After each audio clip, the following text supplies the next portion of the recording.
Bam. My peoples. My peoples. Let me start off by saying happy Monday. You know, start of the week. Let's have a good week. And wow, what a weekend of boxing. What a Saturday we had. Alexander Usyk showed out. Sebastian Fondora was just a beast. Bam showed us why he's special. Manny Pacquiao turned back the hands of time. It was a very interesting, action-packed weekend of boxing, my peoples. Y'all already know what it is. Ooh, in the building. What's the deal? I'm Jay Smith. This is Boxing for Breakfast, where y'all about to get your healthy dosage of sweet science early in the morning, my peoples. It's 6 a.m. 6 a.m. Ooh, my boje. I don't remember what language that is. I think that's Bosnian. Oh, my boje. My boje, my peoples. So I have to start off, man, with Alexander Usyk. Alexander Usyk and Daniel Dubois faced off yesterday. And, I mean, before yesterday, on Saturday. Whoa, still waking up over here. And I was wrong. I thought this fight was going to be a lot more competitive. I felt like I was favoring Alexander Usyk. I predicted that he would win this fight, right? So I was correct. But I say that I was wrong because Usyk just absolutely obliterated Dubois in the 5th round. Just destroyed him. This fight wasn't as action-packed as the first one, but still you could see that Usyk was winning. You know, before the stoppage came, he was winning the fight. Before they faced each other, I was like, yo, look, Dubois already knows that he has the power to stop Usyk. He's going to be confident. He's going to be aggressive. I felt like Dubois was going to be a lot more competitive than what he actually was. But this is when you see the greatness in Usyk. Look at the adjustments that he made to make this a totally different fight than the first one. Because you have to think about it. It's not just that Dubois dropped him and, you know, it was called a low blow incorrectly, but Dubois was a lot more competitive, was landing more shots. And Usyk was able to pick up the pace after he, you know, took a breather from the low blow. He was able to pick up the pace and make some adjustments and won that fight. But this time around, he went out there and destroyed Dubois. So my peoples, yo, congratulations to Alexander Usyk. Bam. He a bad boy. Bad boy. Talking about, forget about one of this era's greats. Alexander Usyk at this point is, without a shred of doubt, my peoples, the greatest heavyweight of this era and one of the greatest heavyweights of all time. So now you just got to see where you put him. Where, you know, we have to start thinking about accomplishments, the opponents that he beat. Usyk is the truth, my peoples. We're watching a guy that is making history in front of our eyes. Mr. KO, great way to start the morning with Boxing for Breakfast. My guy, bam. Appreciate you dropping in, my brother. You already know what it is, man. We talking boxing. We doing what we do. Bam.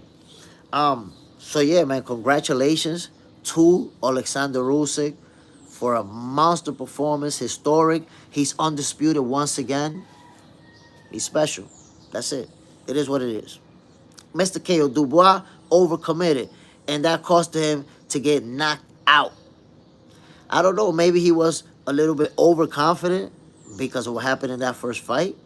I myself felt like, yo, he can stop him. If he lands a big shot and hurt him, he's gonna get after him and stop and get the stoppage. But wow, my peoples, what a performance. Let's move on to the next one. Really, really want to talk about the next one. Bam Rodriguez and Fumelala Kafu. Whoa. My peoples, did you watch Bam Rodriguez and Fumelala Kafu going at it? What a fight. Bam showed us that he's a great fighter. Once again, he showed us. You see, Kafu is someone who most of us don't know. Undefeated fighter, a champion. Oftentimes, these guys are very good fighters, and they're, underestimated by the fans, by the people who just don't know them. I've never seen him, so he's probably not that good. Fumelala Kafu can fight, my peoples. Had it not been Bam in there with him, he's going to walk out of there with that W. He lost because he was in there with such a special fighter. But if you watch that fight, Kafu was putting hands on Bam too. Counter punching effectively. It's just the Bam was too much. But Kafu, he looked great out there. He was landing, looking sharp, looking good. But when you have somebody who's special like that, they're going to do more than you, which is what Bam was doing. Giving them angles, landing combinations, landing hard shots to the body. Bam was just special out there. Every time Bam Rodriguez step in the ring, you're going to see something special. You're going to see a performance. You're going to see certain combinations, certain movements, certain things that you just don't see from every fighter. You just don't see everything. And this was no exception. Fumelala Kafu, my peoples. Look, salute to Kafu, my peoples. I'm telling you, the guy can fight. He made me a fan. I'm telling you that right now. I'm going to be following him because I believe he's going to become a world champion again. If Kafu doesn't have to fight Bam for a title, he's going to become a champion again. The guy can fight, my peoples. Real talk. He can fight. Mr. KO, yeah, tough fight for Bam, but he prevailed. He showed it. Right there, he showed to... There can't even be any naysayers when it comes to Bam Rodriguez. There can't be no naysayers. But if there are, they got to see it once again, man. Bam Rodriguez is special. Congratulations to Bam. Bam. Just keep making history, man. Keep making history. Next fight. Moving on. Tim Tszyu versus Sebastian Fondora. My peoples. I got that prediction wrong. I said Tim Tszyu was going to do him. Why? Because based off the first fight, I was like, yo, Tim Tszyu, you got to think about it. In the first fight, he was doing his thing. He was laying paws on Fundora. And after the elbow, that's when everything went downhill for Tim Tszyu. But before that, he was putting hands on him. So I was like, you know what? I'm rocking with Timmy. I know Bakram Mortasaliev put the Swiss, the Dre, and the Applebee's on Tim Tszyu, but I still felt like, yo, he got it in him. He got it in him. That's Costa Tszyu's time. And boy, was I wrong. Sebastian Fondora put the beating of a lifetime on Tim Tszyu. So many punches landed on Timmy. Flush. I was looking for the rocket launcher. Where is Sebastian Fondora hiding the rocket launcher? Because it was missiles that he was shooting at Timmy. And ultimately, the fight was stopped while Timmy was in the corner. If I'm not mistaken, right after the 7th round. After the 7th round, the doctor went over to Timmy's corner. The ref was there. Here's a little mini controversy, right? What I thought happened is that the doctor saw Timmy kind of like slurring his speech, or maybe, the effects of all that punishment he had taken, and said, nah, he's not good to go. But then there's people saying that he asked Tim Tszyu, do you want to keep going? Or that Tim Tszyu told him, I don't want to keep going. I didn't see that. There's nothing from the video that tells me that's what happened. But at the end of the day, the fight had to get stopped. I believe that it was a good stoppage.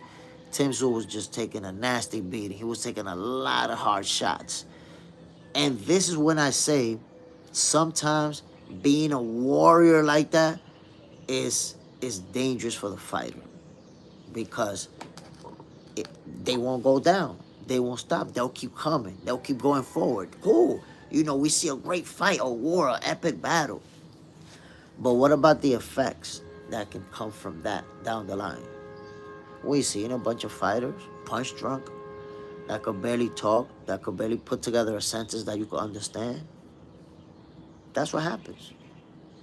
So when a fighter says no mas, I'm done, I'm good, we gotta learn how to respect that. Like, the boxing fan culture has to make a shift where you respect the health of the fighter. So if someone is getting beat up and they don't feel good, they're like, damn, that they feel, you know, whether it's a headache, whether it's a certain pain, and they say, nah, yo, I'm not feeling good. That they feel like they could pull the plug and say, that's it, yo, I don't feel good. As opposed to stay there and get battered, pummeled, could, you know, be, y'all know what can happen in boxing. You know, you could lose your life. It could go that far. And a fighter has to go that far to please the fans, to please people that are just enjoying that moment and are not going to be there when they broke, when they owe money, when they got to pay bills. Come on. We have to start looking at it like, you know, these are men and women that also have to go home to their families. They have kids, they have brothers, sisters, fathers, mothers, all that stuff. You don't want, at least me, right? As a fan of boxing, when I see all of these elite level fighters competing, I don't want to see none of them ultimately get hurt badly and not go home the same that he left. I don't want to see none of that. So if a fighter says I can't keep going, we got to start respecting that, man. There's got to be a shift in culture where we're not pushing the fight like, you got to fight to the death. We want you to fight to the death. Nah, that's goofy. Let's respect the fighter. Everybody who step in the ring and is willing to trade leather with somebody is a warrior. We go back and forth. We debate about elite level prize fighters. But everybody that step in there is risking their life, my peoples. Take that into consideration. Tim Tszyu took a lot of punishment. Sebastian Fondora was landing flush. Great stoppage. Whether or not Tim Tszyu quit, I don't know. And I don't care. To me, it was a great stoppage. So congratulations to Sebastian Fondora. Defended his title successfully. Looked great out there. You know, that long jab, nasty body punching, the uppercut, he had it going. Yo, Fondora did his thing, man. Salute. And of course, there's the main event, my peoples. Manny Pacquiao versus Mario Barrios. Whoa. Whoa. Look at that. It's three of us in the building. You know why it's three of us in the building right now? Because all the people that said that Pacquiao was too old, he's going to get pummeled. Their Wi-Fi is down. Their internet is not working. They're going to show up later and stay quiet. Where's the people that said Manny Pacquiao wasn't going to have anything? The people that said Manny Pacquiao was going to get knocked out. Y'all was here yesterday. Y'all not here today. Y'all don't want to discuss it? Where's my boy? Where's my boy who said, nah, yo, Manny Pacquiao, you know, he's not going to have the endurance. Where you at, bro? Manny Pacquiao, he cannot have the endurance at 46 years old. And you watched him go 12 rounds with Mario Barrios. What happened where he can't have the endurance? And he can't have no type speed? There you have it. There you have it. 4 to a draw. And by the way, I'm going to be the one to say it. I felt like Manny Pacquiao edged it out. When that last bell rang, I was like, yo, I think Manny won. I'm not sure, but I think Manny won. No, it was a draw. I could live with it. It was. It is disappointing at 46 years old for you to mount this comeback and be right there and walk away with a draw. So I know Manny Pacquiao is disappointed. He said he wants the rematch. He's talking about he only trained for 2 months and that wasn't enough. Which was like, man, you didn't even have to bring that up, my brother. Should he do the rematch? I said it before. Had he won this fight, Manny Pacquiao versus Floyd Mayweather rematch was going down. And I honestly feel like if Manny Pacquiao, if he fight a rematch with Barrios and he wins, a rematch will happen with Floyd Mayweather. But here's the but. The way that this fight played out, I thought that Mario Barrios showed a lot of respect for Manny Pacquiao. And if they do a rematch, it won't be the same. I think that Barrios now knows Pacquiao's speed a little bit, will make the right adjustments, and I think Barrio wins it. So I have Manny Pacquiao winning this fight because, the experience factor and a lot of other little things, the speed, the footwork. But now that Barrios has been in there with him, that experience factor is not gonna be as much in favor of Pacquiao because now Barrios been in there with him. That's it. Now he knows what Manny Pacquiao's bringing to the table. So in a rematch, if they do rematch, I'm gonna have to favor Barrios. I think I'm gonna have to favor Barrios. Right now, it's not set in stone. I'm not saying that I'm favoring him, but I think right now that's where I'm tilting. However, we gotta give Manny Pacquiao his flowers, my people. At 46 years old, he fought a reigning world champion to a draw. You know how many people was here saying that he was gonna get knocked out just yesterday? Now they not here. Now I don't know where they at. Where's my boy that said he's not gonna have endurance? Mr. KO, Manny's stamina speed is clearly still there. It's just the power that's gone. Manny's still around 10, 12 in my eyes. Yeah, you can see the power is gone completely. Manny has no power whatsoever. But because of the speed that he has and the footwork, he's able to outbox. He can outbox a lot of people right now. He can do it. But you have to be careful as well. I think at 46, look, at that age, yes, he can look good. And he did look good in my opinion. I see people saying, nah, he look old. He just doesn't have power. But to me, at that age, he looked good. Here's the problem with that. Take this into consideration. Him looking good is a double-edged sword. Why? Because now we know if he's going to fight again, whether he's going to fight a rematch or somebody else, now we know that the speed is going to be there. And we know that the footwork, the movement, the feints, the little double steps. There's a lot of little things that Manny has always done that's going to be there. We saw it on Saturday. But here's what we don't see. The accumulation of punishment that Manny Pacquiao has taken throughout his career. Manny Pacquiao has been hospitalized a bunch of times after fights. He's been knocked out. He has a lot of mileage on him. And then the age, of course, the 46, or he might be 47 by then. So, what effect are these punches having on him? He didn't take, I say, that much punishment, but like I said before, I feel like Barrios respected him a little bit too much, which I don't think it'll be the case if they fight again. So, I gotta see. If they fight, but Manny Pacquiao, I think, is at that territory where it's dangerous because, yes, you look good in your offense, but what happens when you get hit with some good shots? Because Barrios didn't do a whole lot. What happens if you get pummeled? What effect can that have on you? Can you walk out of that ring and literally be punch drunk after taking a beating just because you're too old? Mr. KO, he held up well with those body shots the other night. Yeah, yo.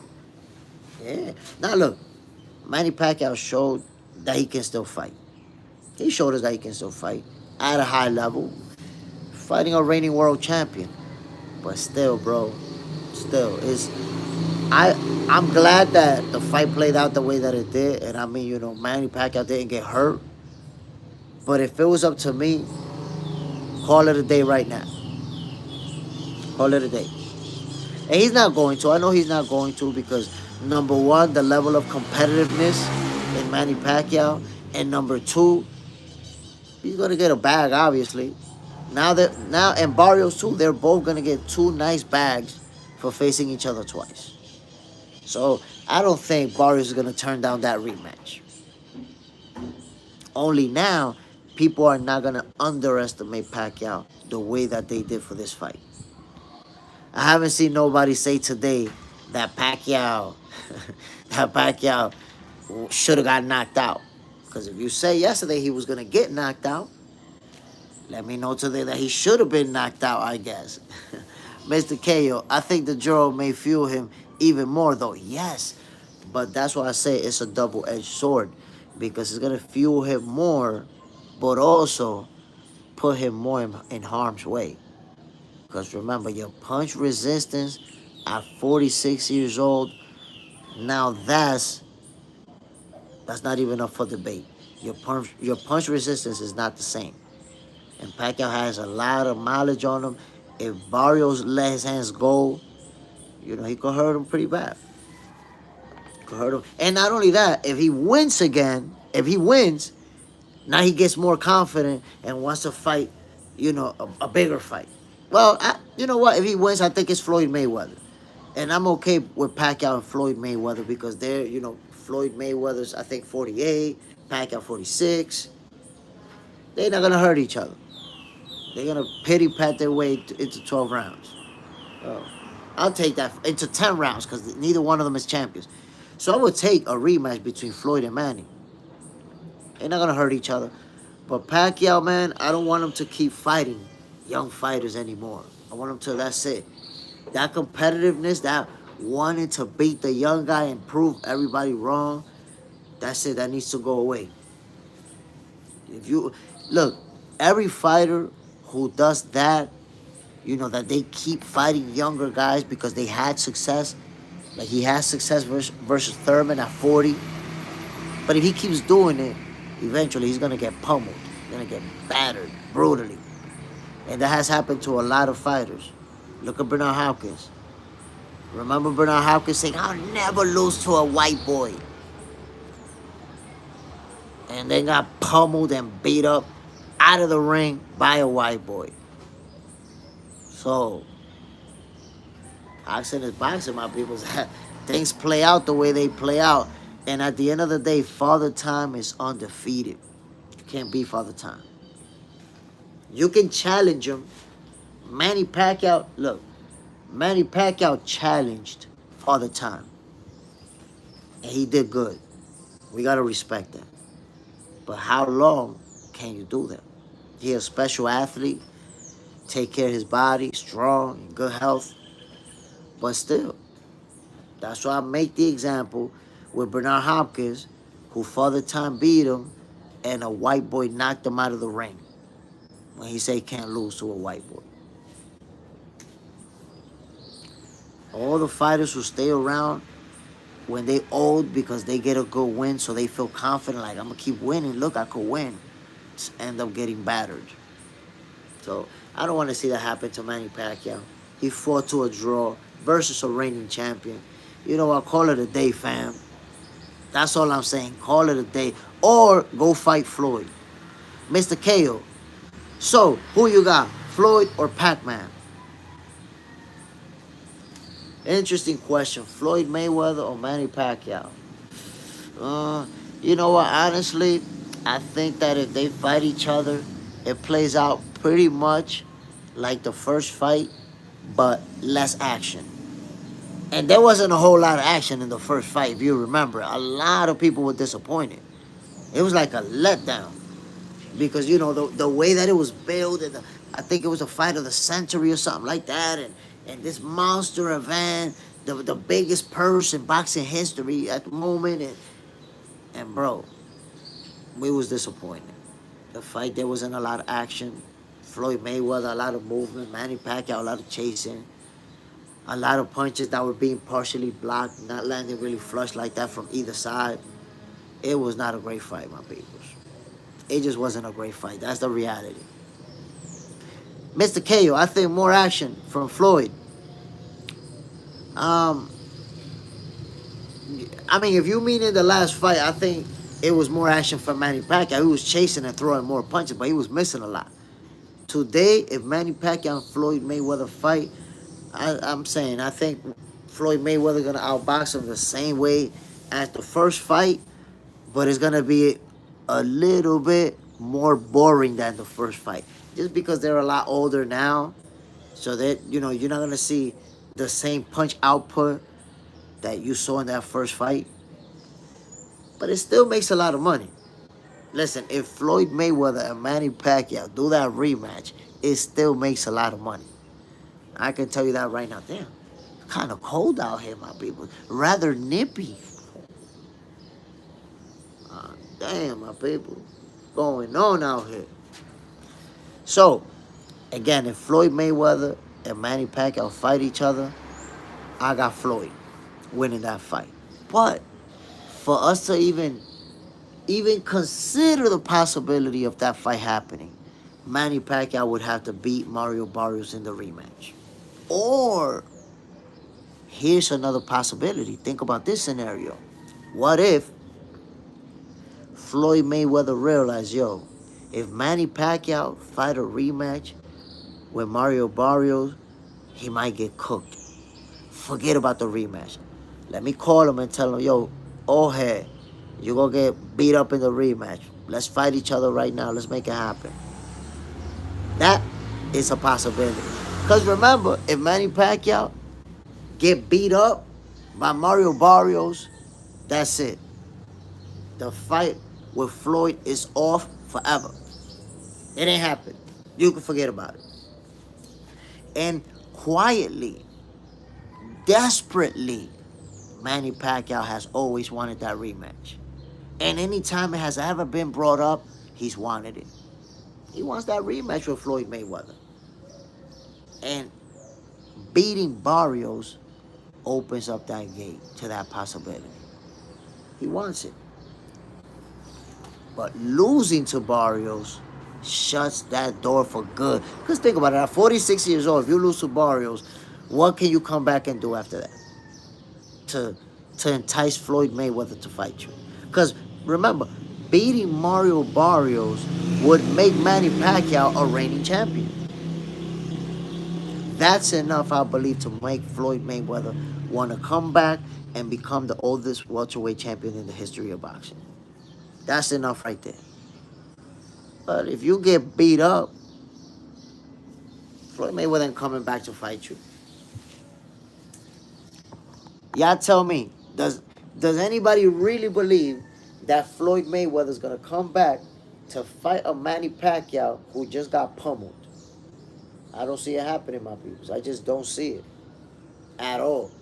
So I think there's a certain level of pressure on Manny Pacquiao to perform, because he knows this is the only way that I'm going to get a rematch with Floyd Mayweather. There's no other way. I got to win this fight. That's it. There you have it. So, my people, we got some upcoming fights that we've been making predictions about. And again, there's that confidence. Like, yeah, I'm sure this person is going to win. I'm sure that person is going to win. These are fights that we know they're upcoming. But there's some real good fighters right now who don't have an opponent lined up. And I'm very interested in seeing what's next. I'm going to start off with Conor Benn. It looks like the fight between Eubanks and Conor Benn fell apart. A debacle, negotiations. I don't know what happened with Chris Eubank Jr.'s side. Conor Benn said that he was ready. But I saw an interview where Eddie Hearn says Chris Eubank maybe, Chris Eubank Jr., maybe he got all his money and maybe that's it. He don't want to get into that type of fight again because we saw it. That was a 12-round slugfest. Trust me. He had to go to the hospital right after that fight. And, he was bad, physically for like a week. He don't want to, he don't want to put himself through that. Maybe that's the case. But Eubank Jr. versus Conor Benn, it's not happening. So what is next for Conor Benn? We actually saw him going back and forth with Shakur Stevenson. Is there a possibility? Is that a possibility that we could get Conor Benn versus Shakur Stevenson at the welterweight division? Whoa. That's all I'm going to say to that. Conor Benn versus Shakur Stevenson at the welterweight division. My goodness. My goodness, my people. What kind of fight that is. You know that Shakur Stevenson is one of the fighters who has the most haters as far as active fighters. Shakur Stevenson is that guy, my people. And I gotta say to you,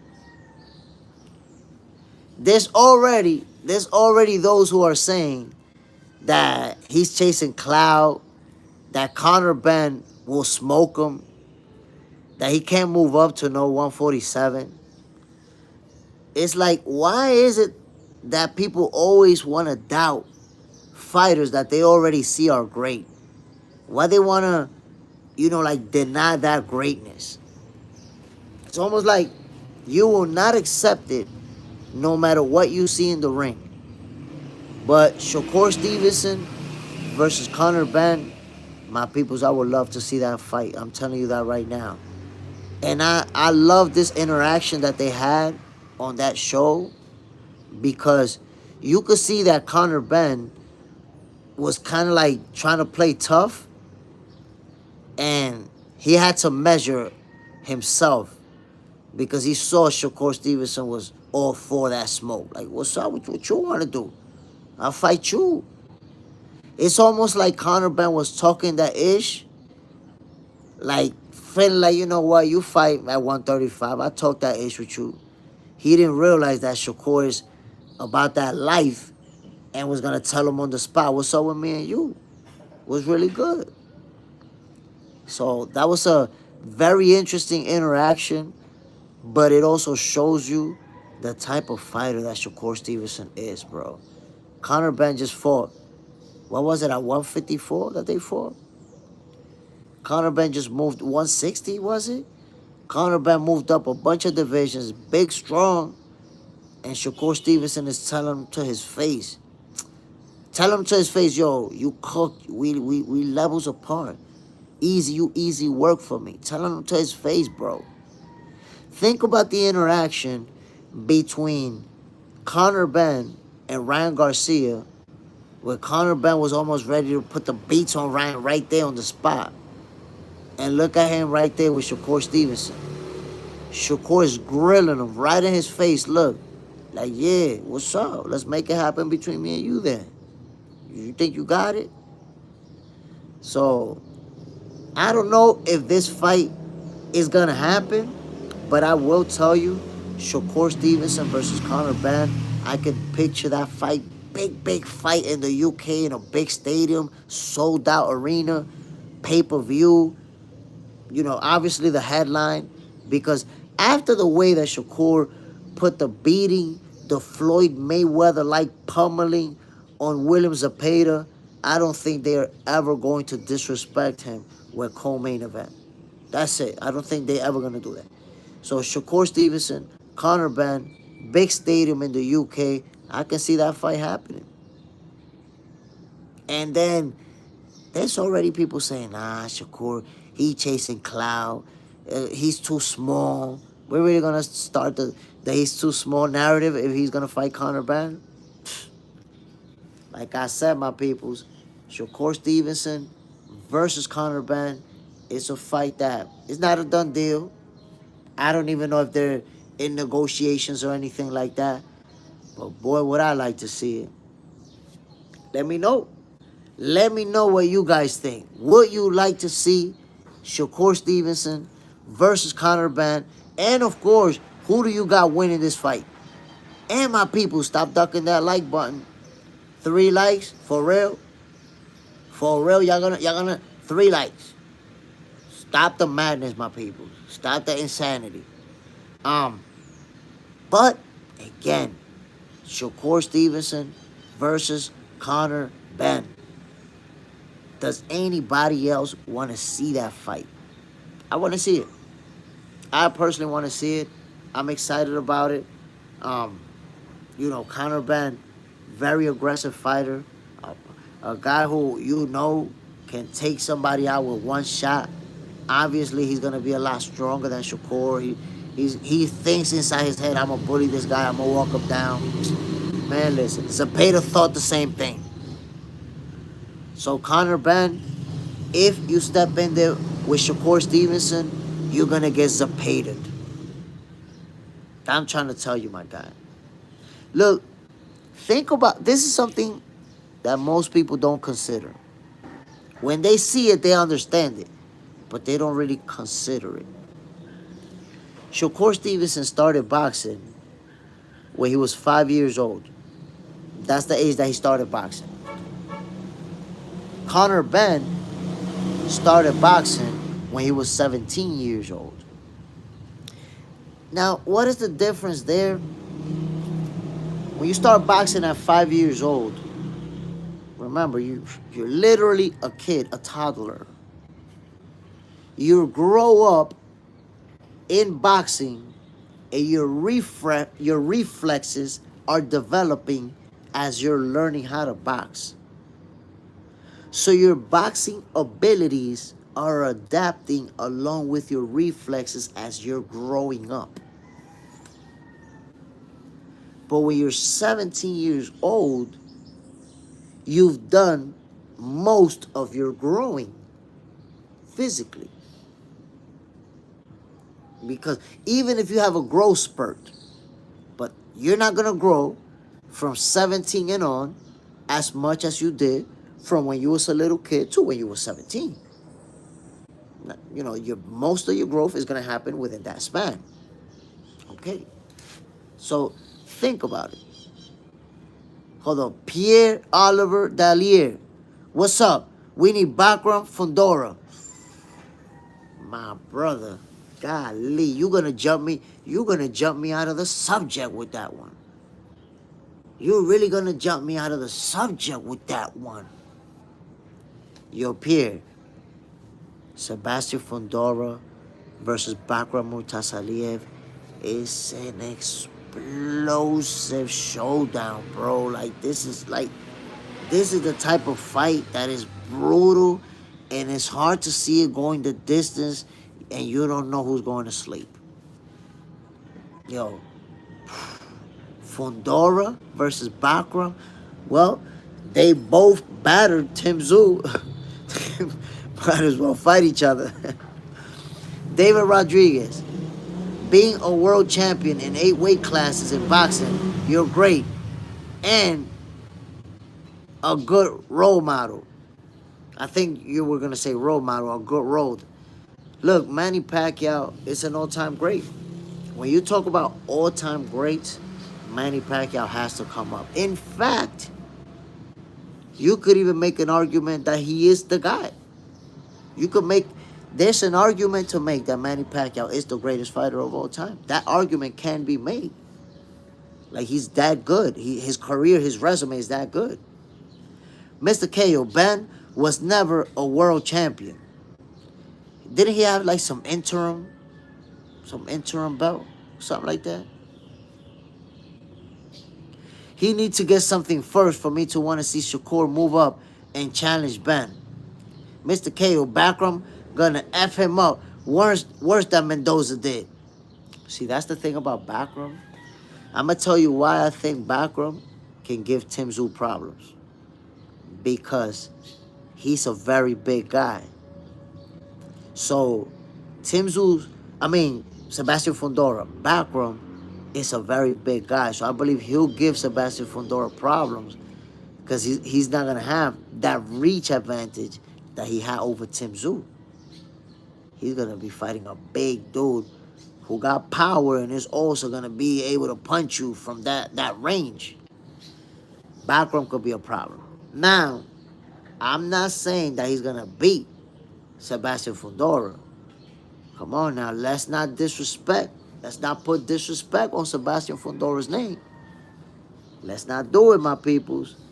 But Bakram Murtasaliev, he can fight. He's a menace. The beating that he gave Tim Tszyu told me this guy is dangerous. Real talk, my peoples. Bakram Murtasaliev versus Tim Tszyu, it's a great fight. But, versus Sebastian Fundora, that's a great fight. However, Sebastian Fundora is going to have options. His stock is way up. I'm telling you that right now, my peoples. Sebastian Fundora's stocks is way up right now. So, he's going to have options. Let's see who he's going to fight. What do you guys think about Sebastian Fundora versus Jerome Boots Ennis? What do you think about that fight? Although Boots is talking about he want a tune-up. You see, that's why sometimes you got to give fighters more credits than what you do. More credit. Look at Terence Crawford. He's moving up 2 divisions straight for the man, gunning for Canelo Alvarez. He's being underestimated. People are saying that he's going to lose that fight, that he's going to get knocked out. He's going to be the underdog for that fight. That's the position that Crawford is putting himself in. Chose to fight Canelo.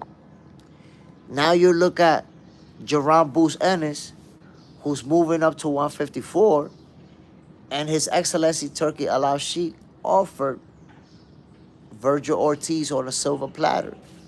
You want to fight Virgil? Hold it down. Hold that. Take that. And what Boots said? I want a tune-up. That's what he said. I want an easy fight. Come on now. So do you see the difference between what Terence Crawford is doing right now and what Jerome Boots Ennis is doing? Do you see the difference, my peoples? So come on now. You got to put some respect on Terence Crawford's name. You know that a fighter is great when he's going to put himself deliberately in a situation where he's going to be the underdog. Remember when Muhammad Ali went up against George Foreman? People were scared for him. People thought that he was going to take a brutal beating from George Foreman. Put himself in a situation where he knew he was going to be the underdog. Came out on top. Sugar Ray Leonard came back versus marvelous Marvin Hagler from inactivity, after retirement. And people was like, nah, man, Marvin Hagler is going to destroy him. Sugar Ray did his thing, won the fight. So you have to accept greatness. Terence Crawford is greatness, my people. He's going to do the same thing. So he's coming back looking for greatness. Take a look at Jerome Boots Ennis. He's moving up to 154. His Excellency Turkey Al-Sheikh offered him Virgil Ortiz on a silver platter. Here, make your debut in the division versus Virgil. People been talking about that fight. People been wanting that fight. Here you go, let's get it. And what was the response Turkey got from Virgil, from Boots? Nah, I want a tune-up first. I want to get a tune-up first. You don't see Crawford asking for a tune-up before fighting Canelo. In fact, he stayed inactive to go straight for Canelo Alvarez. Boots won a tune-up for Virgil. So you got to see the difference between when somebody's already great and achieving more greatness and when somebody's not great yet, but they're headed in that direction, but they're not ready. Boots is telling us, nah, I'm not ready for the big guns at 154. But I will say this. I will say this. There's also the business aspect of boxing, right? And I say that because look at Canelo Alvarez. When it came to fighting Terrence Crawford, he got a 2-fight deal, right? He got a nice bag versus William Skull, and now he's gonna get the super bag versus Terrence Crawford. So maybe Jerome Boots Ennis is also trying to do that. Let me get a 2-fight deal. Let me get a little easy fight, nice little bag, and then I fight Virgil, and we get those coins too. But His Excellency Turkey Al-Sheikh was like, nah, I'm no charity. I'm not giving out money for easy fights. Go get with Eddie, do what y'all want to do, and when you're ready for a big fight, come see me. So from the business aspect, I understand it. From the point of view of a fan who wants to see the best fights, who feel like Boots is ready and is that guy, I just want to see the moment one of them grabs a title for them to fight each other. Not right now. To be honest, to me, it doesn't even make any sense without either one of them being a champion for them to fight each other. What they're going to do, fight a 10-rounder, a title eliminator? Boots has superstar potential. So does Virgil Ortiz. This is a fight that needs to be a championship fight. Either one of them has a title, the other one is challenging, or both of them are champions, and they're, it's a unification fight. But Jerome Boots Ennis versus Virgil Ortiz needs to be a mega fight, not a title eliminator, not a 10-rounder. That would be insane. So that's my thoughts on that, my peoples. But I'm just showing you the difference between the move that Terrence Crawford, that you see from Terrence Crawford, moving up 2 divisions, fighting Canelo Alvarez right away, and what you're seeing from Jerome Boots Ennis when he's moving up 1 division because he can no longer make 147, so he has the size and the frame for 154, and he wants a tune-up first. You got to take that into consideration, my peoples. Terrence Crawford is a great fighter. He's a great fighter. That's what great fighters do. Let's be for real. Let's be for real. So for those who like, oh, Boots will beat Crawford. Where's the people that was telling me yesterday, Boots will beat Crawford at 154. Oh, he beats Crawford at 154? And he need a tune-up? He asking for tune-ups in that same division? But he's going to beat Crawford. He's going to be what people consider the number 1, 2, or 3 pound-for-pound fighter in the world when you're asking for a tune-up. Oliver is watching YouTube. Bro, you look like Jeremy Meeks. My guy, I don't even know. Oh, that was that guy that got arrested. Nah, I don't look like him. I don't look like him at all. That's the camera and shit. Look, my peoples. Jerome Boots Ennis, I believe he's a great fighter. I believe he's one of those special fighters who, he's not going to lose anytime soon. He's going to beat everybody they put in front of him. And I feel like he's ready for the big guns right now. But, like I said, man, there's a business aspect when it comes to the sport of boxing. And you also have to make your money. We have to respect that. You also have to make sure that you set your family up. Ooh, JJ's in the house, is in the building. What you got to say, my brother? Good morning, Jay Smith. I'm here. Let's go. Hit that like button. Everyone, as you enter.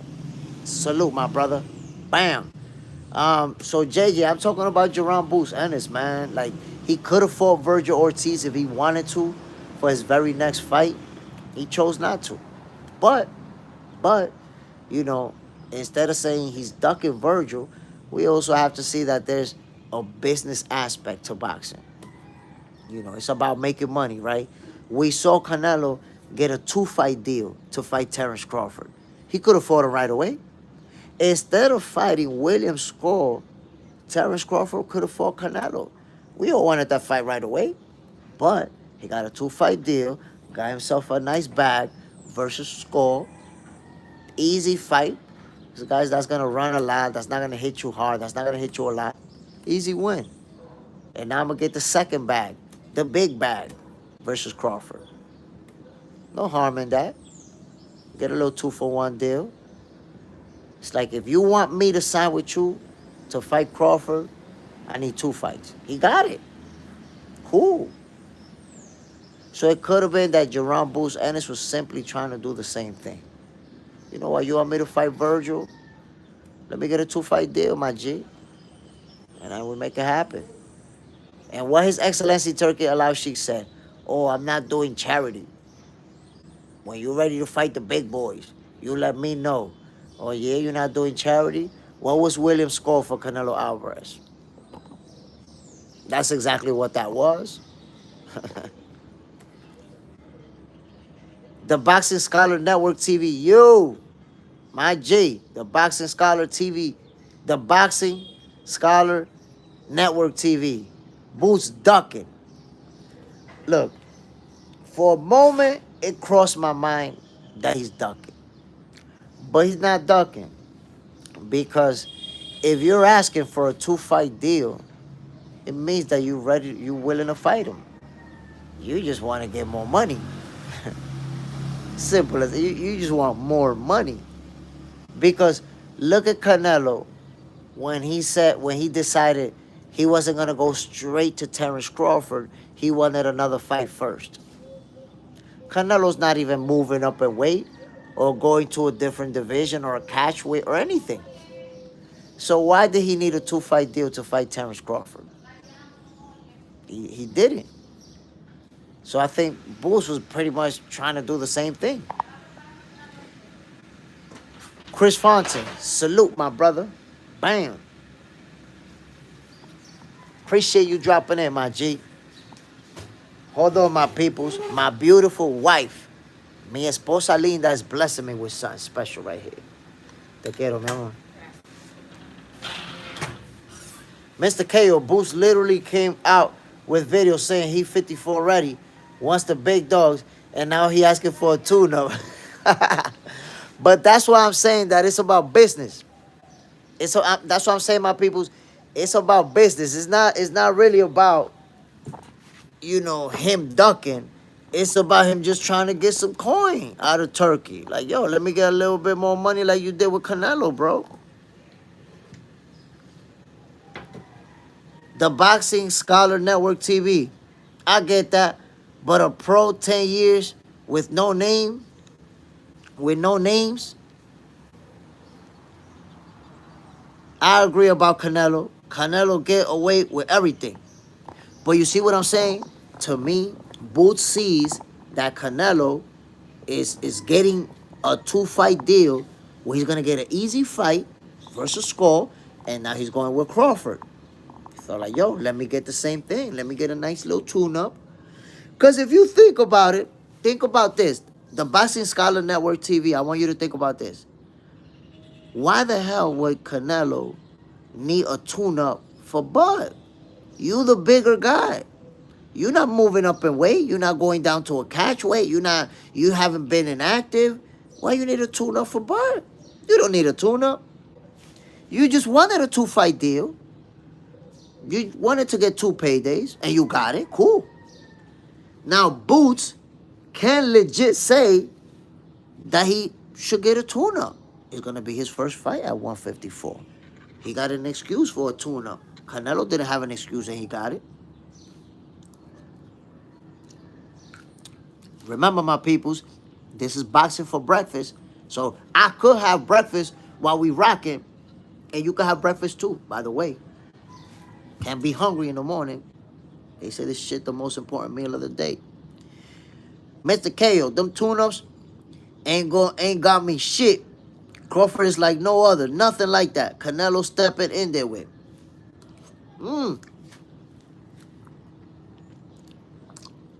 But there was people saying yesterday that Terrence Crawford gets beat up by Boots. at 154. How he get beat up by Boots at 154 when Boots don't even want to smoke with any other big dogs in the division? When he asking for a tune-up. I don't know. I don't see the confidence in Boots to beat Crawford. And anyway, I got Terrence Crawford beating Boots. JJ's in their house. Some fighters do get away with more than others. I was just saying with Mike Tyson, back in the day, if you're that big of a star, you're going to get away with things in different sports, not just in boxing. You could see it in basketball, you could see it in football, you could see it in different sports. JJ said that Crawford is good and confident in self, not like Boots. Crawford is confident that he can whoop Canelo. Boots, look, he's not even confident that he could beat Virgil, needing a tune-up. But it's like I said, that's why I'm not sure that he's ducking Virgil. I feel like he's just trying to get that money. I feel like he's taking the business decision to make as much money as possible. The Boxing Scholar, Network TV, Boots going to 54 asking for a tune-up is crazy. I don't think it's crazy, my guy. And this is why I'm going to tell you why. He's making his debut in the division.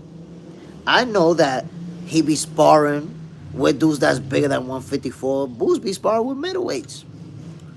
But still, you're entitled to asking for a tune-up when you move up in weight. You don't have to go right away. I will tell you what. I will give you that, the Boxing Scholar Network TV. I will give you that. With the kind of talent that Boots has and the machine behind him, the hype behind him, I think he should go straight for a champion right away. Virgil's no champion, though. So I didn't want that fight. I want them to fight for a title. But he should be ready to go right away for one of the big dogs. Dennis Rasmussen. Hello from Denmark. Ooh, appreciate you dropping in, my brother. Bam. Denmark is officially in the building. That's the thing about boxing, man. It's a worldwide sport. I appreciate people from all over the world are watching Box Center. I'm shocked by that because I'm not famous. I don't have that many. You know, it's not that the Box Center family is not that big yet. Somehow you guys are finding me, man. So I appreciate y'all.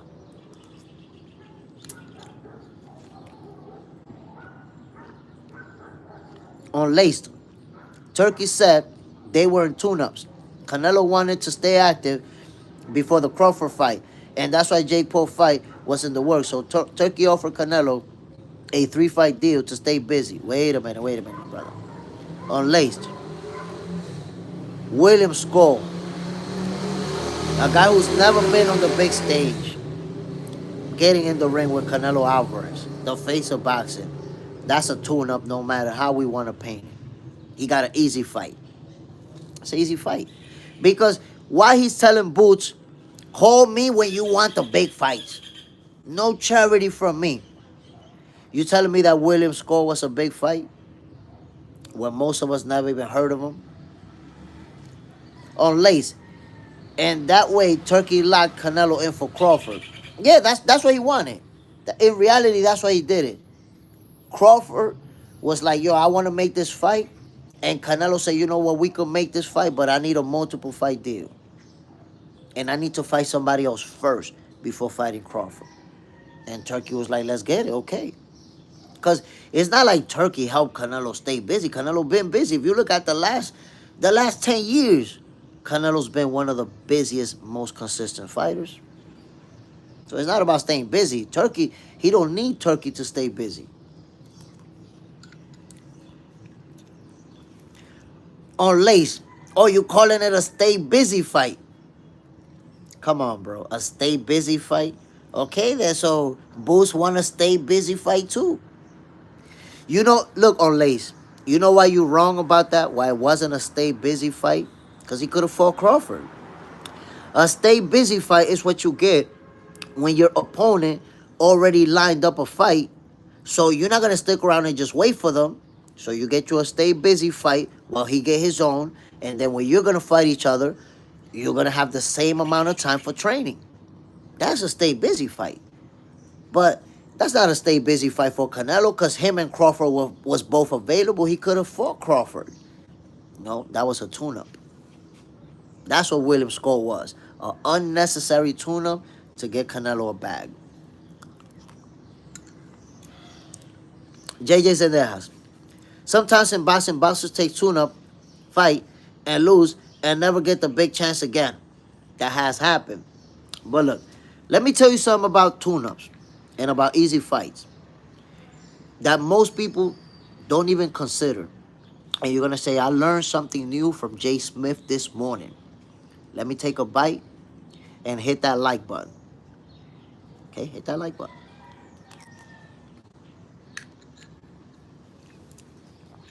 Let me explain to you something, my peoples. When fighters consistently fight, top level fighters, back to back to back to back to back, most of the time they get beat. They get beat because you cannot maintain your body at the highest elite level at all times. You can't. So eventually your body, if you keep doing it consecutively, is going to give in and you're going to take a loss. So the smart thing to do for fighters is really beat a world champion, beat an elite level guy, beat another elite level guy, and then bring it down a notch. Fight a Williams score. Fight a guy where you're not going to take a lot of punishment, you're not going to get hurt, you're not going to be involved in a war, in a firefight, and win easily. Ba, ba, ba, ba, ba, ba. Let your body relax and be involved in an easy fight before you go back to those battles again. But if you look at fighters' careers, those who stayed competing at the highest level without going down, they ended up getting beat at some point because your body cannot maintain that. Because here's the thing, my people. Let me show you something. I'm going to tell you guys something interesting. Once again, you're going to learn something new today. You know that when fighters are going to fight, they get to their peak shape, right? Training camp is designed so that by the time you get to fight night, you're in your peak shape as far as your strength, your speed, your reaction time. All of that, you're at the best that you could possibly be by the time you get to fight night. That's how people train. You have to understand what goes behind that training, my people. For somebody to peak by the time they get to fight night. Raw dog, losing is part of the sport. If you don't lose, you ain't doing it right. Most people are going to lose. You're right. We just, stuck on this Floyd Mayweather stuff. But here's the thing about training, my people. You see that elite level that the athlete reaches on fight night to fight on that night? They only maintain that physical level for about 2 weeks. About 2 weeks before the fight, they got to that level. And then they maintain it for those 2 weeks where their body's at the strongest that it's going to be. And they get to fight night in the best physical shape. But right after fight night, that physical shape starts to go down. Right after fight night. The next day, we having pizza, we having drinks, we a few days without exercising. That peak physical shape, the human body can only maintain it for a few weeks. If you try to maintain it longer, your body's going to break down on its own. Take that from somebody, not just because I box, because I didn't box long enough. I didn't take enough mileage to be affected. But I run marathons, and I know what it does to prepare for a marathon, get to my peak condition, and see that I cannot maintain it for too long. If I try to keep that condition, you know what happens? And I did before, pull a hamstring, mess up a knee, mess up an ankle. Things start to get injured because my body cannot hold it anymore. So it's the same thing with boxing. If you keep fighting the top level guys, keep bringing yourself to that peak, eventually your body's not gonna handle it. That's why you see great fighters fight good fighters, boom, boom, boom, and then scale it down to a lower level guy, get an easier win, then go back up, boom, boom, boom, and then come back down. You'll see all the great fighters have done this. But when they go on a run that they only fight the best, boom, eventually that's when they lose. Because your body cannot keep going to that elite level. Mr. KO, Kawasaki, Ward, not just Floyd. No, but Floyd is the most popular one. When you bring up, like when you talk about retiring undefeated, bro, nobody's bringing up Ward. Nobody's bringing up Kawasaki. Unless we having a debate and somebody brings them up as part of, no, like you're doing right now. No, they're undefeated. But when we talk about undefeated, nobody primarily is going to bring them up. Unless, you know, it's their family members or some shit like that.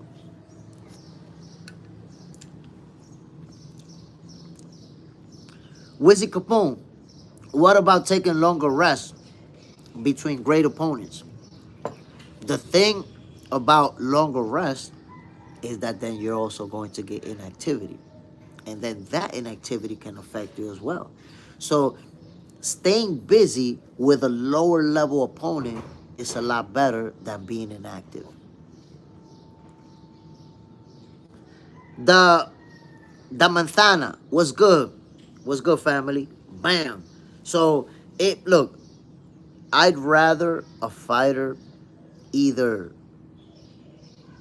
fight lower level competition or fight, let's say, twice a year. Maybe even once. If they're already at a certain point where they have a lot of mileage on their body.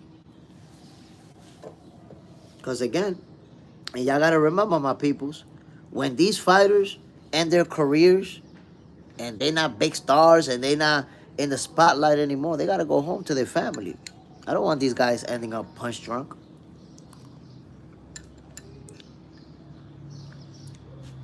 Raw dog. Or duck like Boots. Nah, Boots is not ducking. For him to say, I want you to give me a 2-fight deal. Because what? Look, I'm going to ask you this. Why we ignore the fact that Boots is literally trying to do the same thing that we saw Canelo doing? Why Raw dog we give Canelo that pass? Canelo could have fought Crawford right away. Yeah, he took a multi-fight deal where he ended up fighting William Skull first. That was an easy fight for Canelo. Didn't take a lot of punishment. William Skull danced around throughout the whole time. Easy win. Got the bag. Now he's going to go fight Crawford. So now Boots says, I want a tune-up. We're talking about fight somebody else, get a bag, get an easy fight, and then go fight the big boys. So why Canelo could do it and not Boots? Ryan, come over here. Give me a hug, Ryan. Let's say good morning. I love you, Ryan.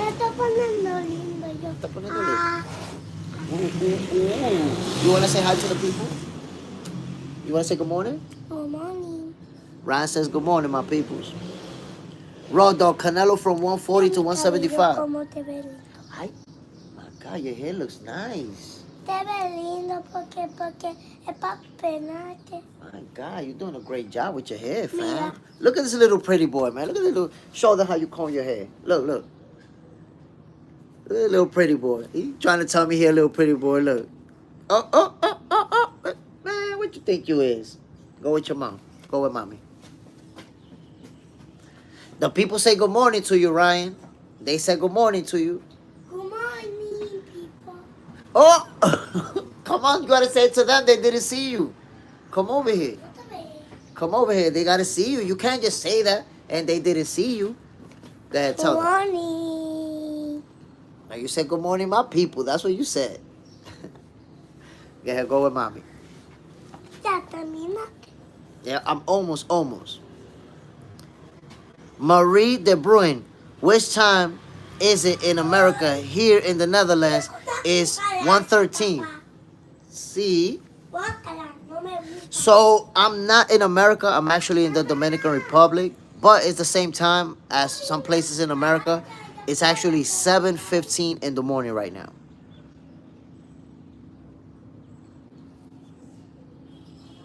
Raw dog, 4:15 in Southern California. 4:15 in the morning.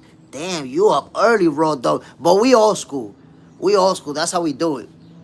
7:15 in NYC. But y'all see it, my people. Look, I hope y'all got y'all morning is as beautiful as mine. Cause look, man, look. I'm gonna have to show off over here real quick. I'm gonna have to stunt on y'all. Look at this. Look at this. Look at this. Look. Oh, look at that. My peoples. My peoples. You see what I'm talking about? Let me just go ahead and give y'all this boxing for breakfast from paradise. Estamos, eh? So, my peoples, again, Canelo Alvarez got. Esta cae. Sí. ¿Y por qué te acuerdas? No, ya se murió. ¿Por qué te No sé. ¿Lo Da- quito? no lo pises nada. Que te ensucia. Anda a ver dónde mami que te está llamando. Vamos a la playa. Marie de Bruy, haha. That's why I asked which time is it over there. Beautiful. Beautiful, man. Yeah, it is. Te estoy hablando. Está bien, pero anda a ver dónde mami. Anda a ver. Definitely. Look, man. It's beautiful out here, my peoples. I'm a nature guy, so I love being around trees. I love the mountains. I love all that stuff, man. One day I want to get me a little cabin in the mountains and shit like that. But I digress, my people. Nature made me digress. The melanin from the sun got me digressing from boxing for a second. Boots is not ducking by saying, "Give me a 2-fight deal." I don't feel that way. He's not saying I don't want to fight Virgil. He's saying let me fight somebody else first in this division, which I just moved up to, and then I'll fight Virgil. I don't see that as a duck at all. At all. Big Cheese, you look like a bodybuilder guy. Nah, not at all. Nah. Look, I don't look like a bodybuilder at all, my G. Big Cheese, no. Aprecia, is that how you read that? I don't know how you read that, but salute, man. I appreciate you dropping in. The Manzana, sending all love from Mexico to Dominican Republic, man. Salute, my brother. Appreciate it. Shout out to everybody who's tuning in from Mexico, man. I've been getting a lot of love from my Mexican friends, my Mexican boxing fans. Yo, y'all know what it is, man. Mexico be showing out for boxing. Look, that is the reason why Canelo was able to become the face of boxing. Because Mexico has some of the most die-hard boxing fans in the world. They really support. When they support a fighter, they really support. So salute to the Mexican fan base who made Canelo the face of boxing, and they've kept him up there. They've done a great job of keeping him as the guy. Raw dog. Boost wants Virgil to fight the 3 Russian killers that swoop in on Virgil. That's low class. Nah, I don't think so. I don't think it's about that. I don't think Boost is worried about who Virgil fights. I think he just want to get in, get his money just like everybody else, or like he feel other people getting it. Yo, Canelo got a 2-fight deal. Let me get a 2-fight deal too, bro. Let me get 1 fight, an easy payday, just like Canelo got with William Skull, and then I'll get down with Virgil. Juan Ocasio, who will he fight at 54 for tune-up, though? The top 10 is tough. He might fight Thurman. Bro, Thurman is not a tune-up fight, though. Come on, damn. Nah, listen. A tune-up fight, my brother, could be against some guy we never heard of, who has a good record, but we never heard of him. And it's a good boxer, but not somebody who's really a threat to beat him. Tay, I personally believe Boots when he personally said Virgil wasn't ready. Nah. Come on, man. Boots can't tell you that Virgil wasn't ready when he's the one asking for a tune-up. I don't want to hear that. Don't tell me that your opponent isn't ready. Hell no. Virgil's definitely ready for that smoke. Mr. KO, Virgil was ready. He wanted to fight. It's Boots that just turned it down. The Manzana, after Usyk performance, I can say he's in the list of top 5 heavyweights to ever, if not the best ever. So I'm not gonna put Usyk as the best ever. But number one, he is the best heavyweight of this era. That's number one. Number two, he is definitely one of the greatest heavyweights of all time. I can't place him just yet off the top of my head because I really have to consider the accomplishments, the opponents beaten versus what other guys have also done. I don't just off the top of my head, yeah, he's number one, that's it. Because then that's an emotional pick. I have to make some comparisons. Right now, I think Usyk is definitely, one of the greatest of all time. Off the top of my head, I could say has to be in the top 20. Has to be off the top of my head. I don't have to, I could stand on that comfortably. But below the top 20 now, I have to look at resumes and I have to really consider a lot of different things. Not just throw them in there. When you're talking about placing a fighter top 20 all time, you can't just place him there. Oh, here he goes. You got to really take a lot of things into consideration to make an honest assessment.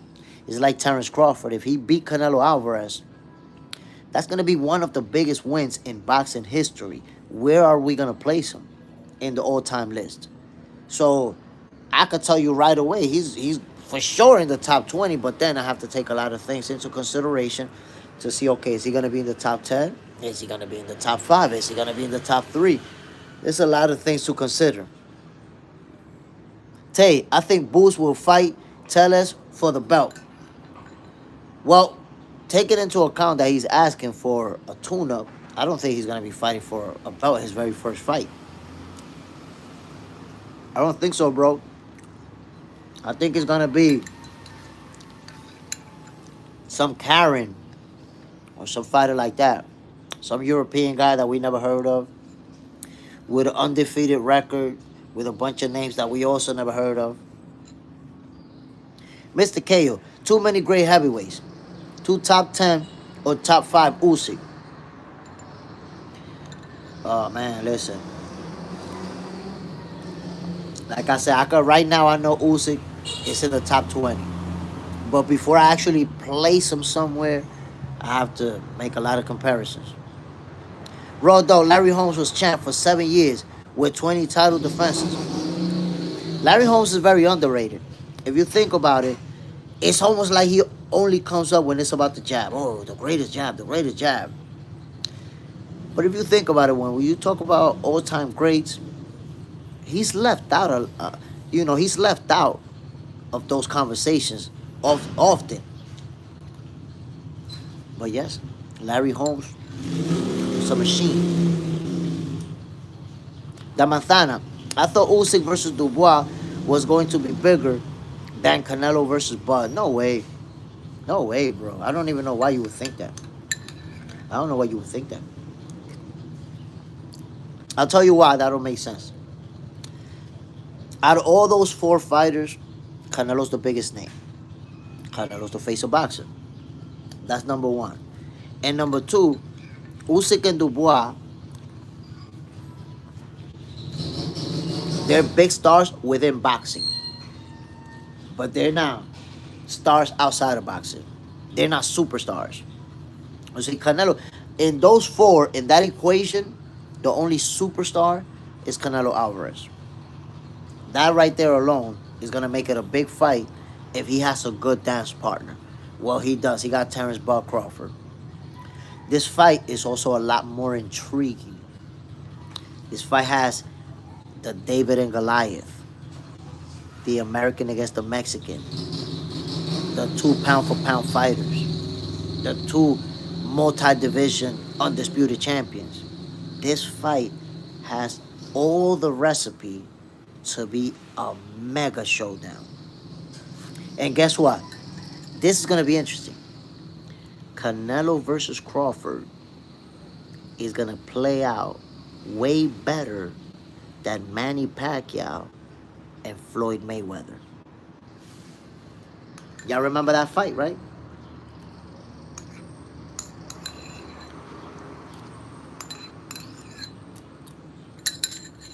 Y'all remember that fight. Now, the reason I remind you that fight is because how old was Floyd Mayweather? Was he 38? Floyd Mayweather, age when he fought Pacman.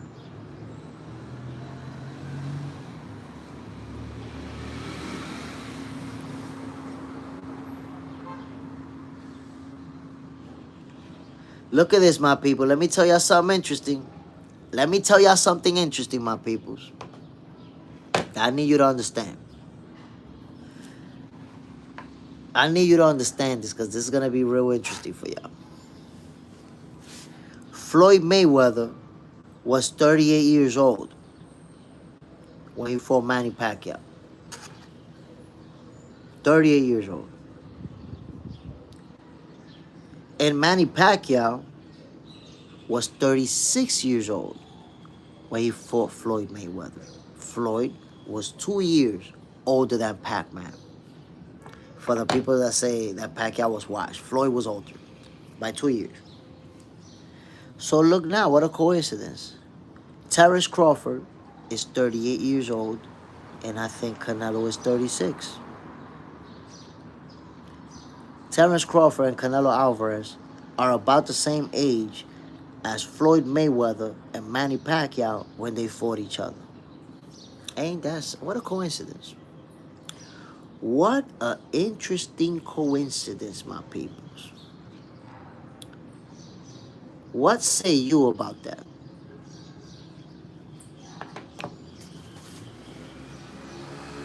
Floyd Mayweather was 38 years old. Manny Pacquiao was 36. There was a 2-year difference. And for those who say that Manny Pacquiao was washed, Floyd Mayweather was actually 2 years older than Pacman when they face each other.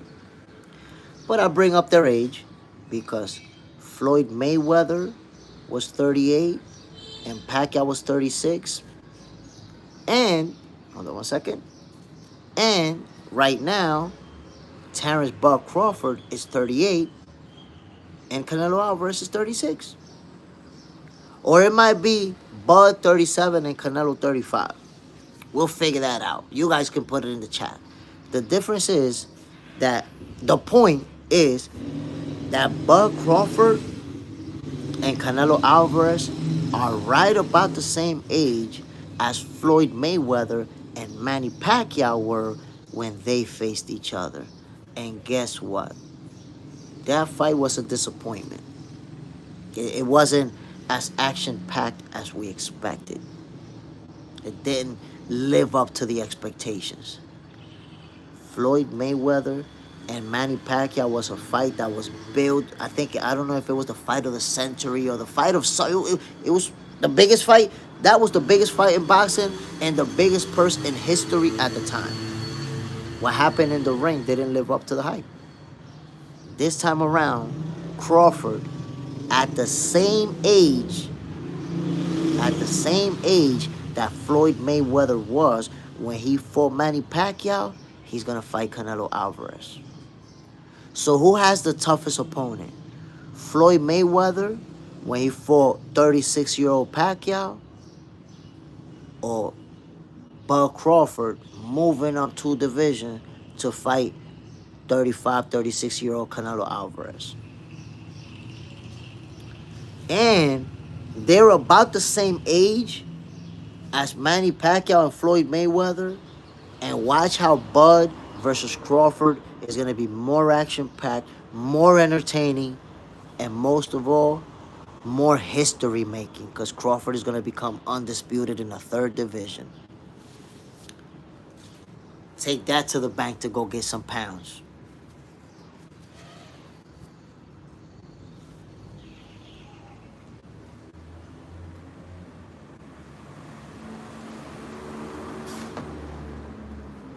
Da Manzana. In September 13, the fight between Canelo versus Crawford. Canelo is going to be 35 and Bud is going to be 37. Okay, I gave both of them one extra year.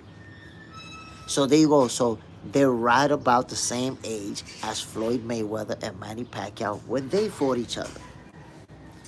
Yet, this fight is going to be more action-packed. Why? Because 38-year-old Terence Crawford is way stronger, a way harder puncher than 38-year-old Floyd Mayweather. And Canelo Alvarez is also a way stronger fighter than the Manny Pacquiao that we saw at 36 years old. Mr. KO, Floyd made a cakewalk.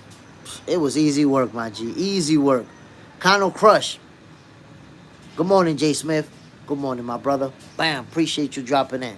Raw Dog. Good thing for us, they don't fight scared like Floyd. Floyd don't fight scared. I don't know what you're talking about. You wildin'. Tay, 5-division champion. 3-time lineal. 3-time undisputed champion.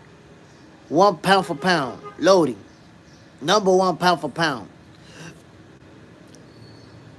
3-time undisputed. Oh, you're talking about Usyk, right? Tay, you're talking about Usyk, right? Wait a minute, because he's not 5-division. Who are you talking about? Because Crawford is... Oh, you got to be talking about Terence Crawford. When you said 3 times undisputed, I thought you were talking about Usyk because Usyk is already 3 times undisputed. But it's Bud, yeah, you're talking about Bud. That's how it's going down. There's no getting around it. The Manzana. And check this out. It's the same exact age difference between Canelo and Bud to Floyd and Pacman. That's what I was just saying right now. Were you not listening to me, bro? That's what I was saying. I just missed a year. But I was showing that it's a 2-year difference between Floyd and Pacman. And Floyd was the older guy. He won. And a 2-year difference between Bud and Canelo. Bud is going to win the same way. Stringer from above. Hey, bro, you got your excuses ready for September? Bud going to sleep. Man, listen. You was probably, not probably. What was your excuse? Because you told me you was over here saying that Shakur Stevenson was going to run the whole fight from William Zepeda. What's your excuse when that didn't happen?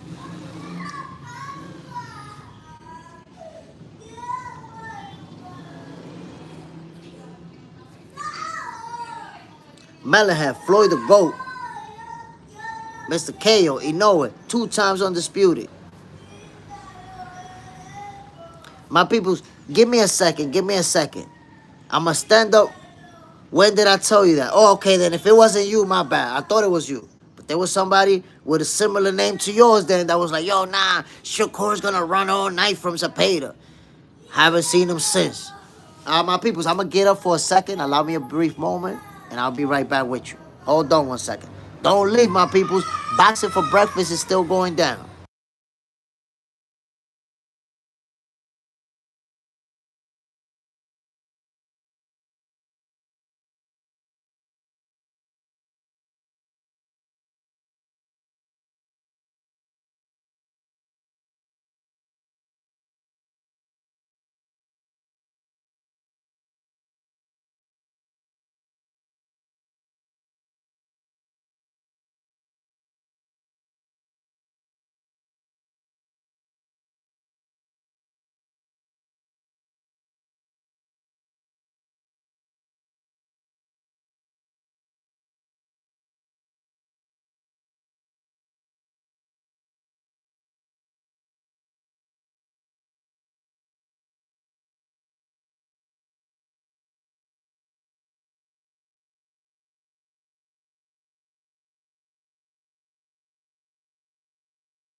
Boom, my peoples. Damn, everybody.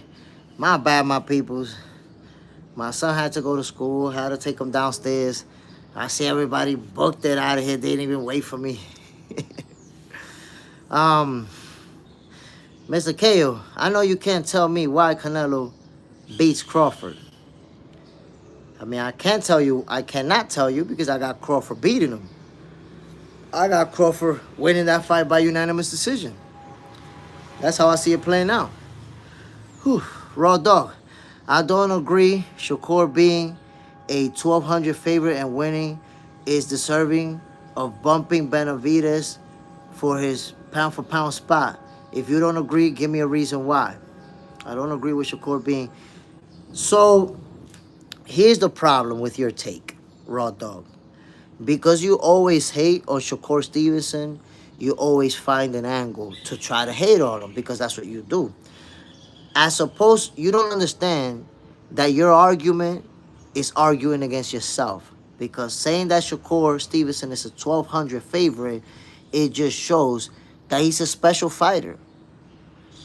Being that favorite over an undefeated William Zepeda shows how great Shakur Stevenson is seen. But you're really saying that a guy doesn't deserve a ranking in boxing over the betting odds? That's a new level of hate.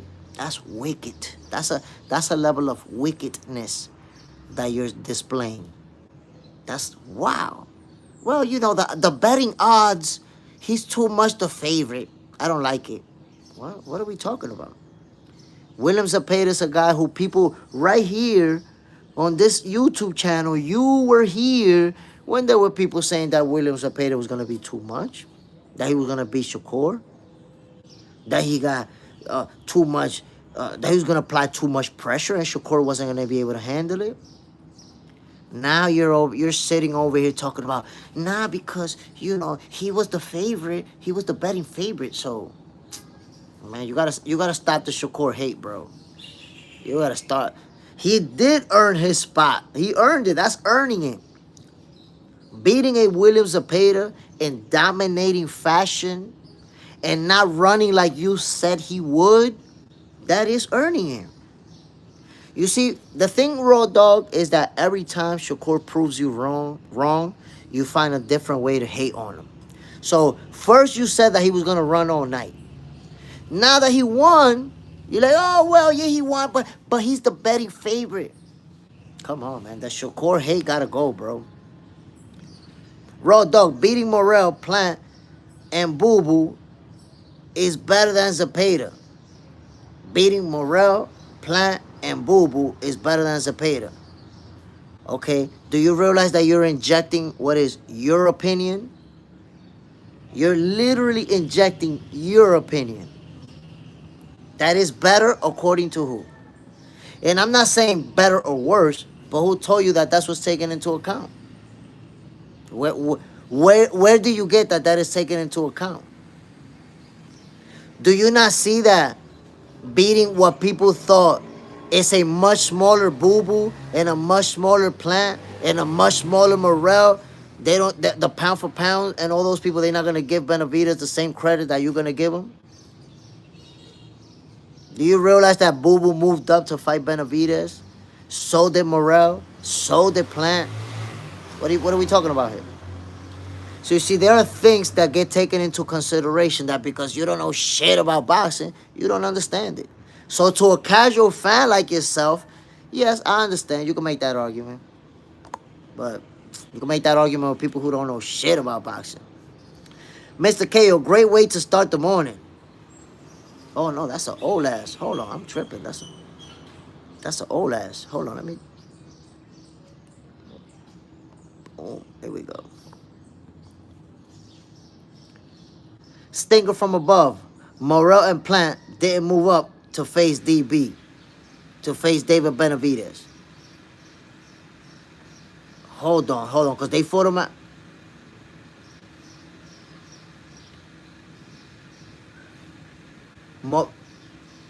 Did they fight?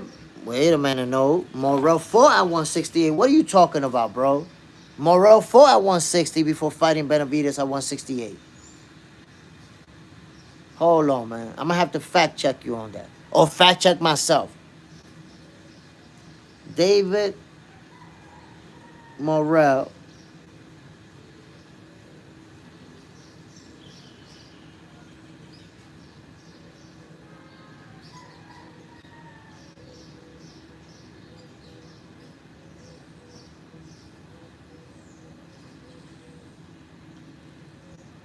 Oh yeah, exactly at 175. And didn't David Morrell move up from 168? Oh, okay. You see, Morrell had one fight. He had just one fight. But that's my point. That's my point. He did move up. Just because he had one fight doesn't mean that he didn't recently move up. He didn't debut against him, but he did move up. But the point is that bringing up David Benavidez' opponents, where, Raw Dog, I'm going to prove to you the level of hate that you feel for Shakur Stevenson. Why you saying the odds that were in favor of Shakur Stevenson? Go look at the odds on Benavidez versus Morrell. Go look at the odds on Benavidez versus Boo Boo. Go look at the odds on Benavidez versus Plant. He was a super favorite to beat all of them. He was a favorite to knock them out. In fact, what are we talking about? Stop all three of them. And was the favorite. Also, so now you're looking for the specific number on the odds to dictate pound for pound? Come on, Road Dog. That's why you're very good in a casual fan boxing argument where a lot of people who don't know shit about boxing could just make up weird angles and debate them. Like that 1,200 you're clinging on to doesn't mean shit other than you don't know shit about boxing and you don't like Shakur Stevenson. Stinker from above. They both had one fight at 75, bro. Stop it. Morrell against Hot Rod and Benavidez versus... I can't pronounce that name. I can't pronounce it. But I'm not going to cling on to opponents. Like, what are we doing here? Like, we're finding a way to inject our opinion into why this guy should not be pound for pound? Come on, bro. Come on, bro. Who's more accomplished? Who's more accomplished? While you guys sit there trying to hate on opponents, who's more accomplished, David Benavidez or Shakur Stevenson? Who's won titles in more divisions, David Benavidez or Shakur Stevenson? Who's unified titles, David Benavidez or Shakur Stevenson? So when you don't know shit about boxing, you start injecting your own opinion as to why you think things should be different. But guess what? Shakur Stevenson is a more accomplished fighter than David Benavidez. That's not up for debate. That's not about your opinion, Raw Dog. You see, Raw Dog, how you want to inject your opinion about who's better? Who won more titles, Shakur or Benavidez? You see, that's not your opinion. Who wins titles, who accomplishes, is not about your opinion. You can't debate facts. Since you can't debate facts about who's more accomplished, you cling on to your opinion. Oh, well, I don't think this guy's better than that guy. And that guy, I don't think is better than that one. But think about it. You don't know shit about boxing. You never boxed a day in your life. What does it really matter what you think? Forget about what you think and listen to what I think. That's how it's going to work out better for you.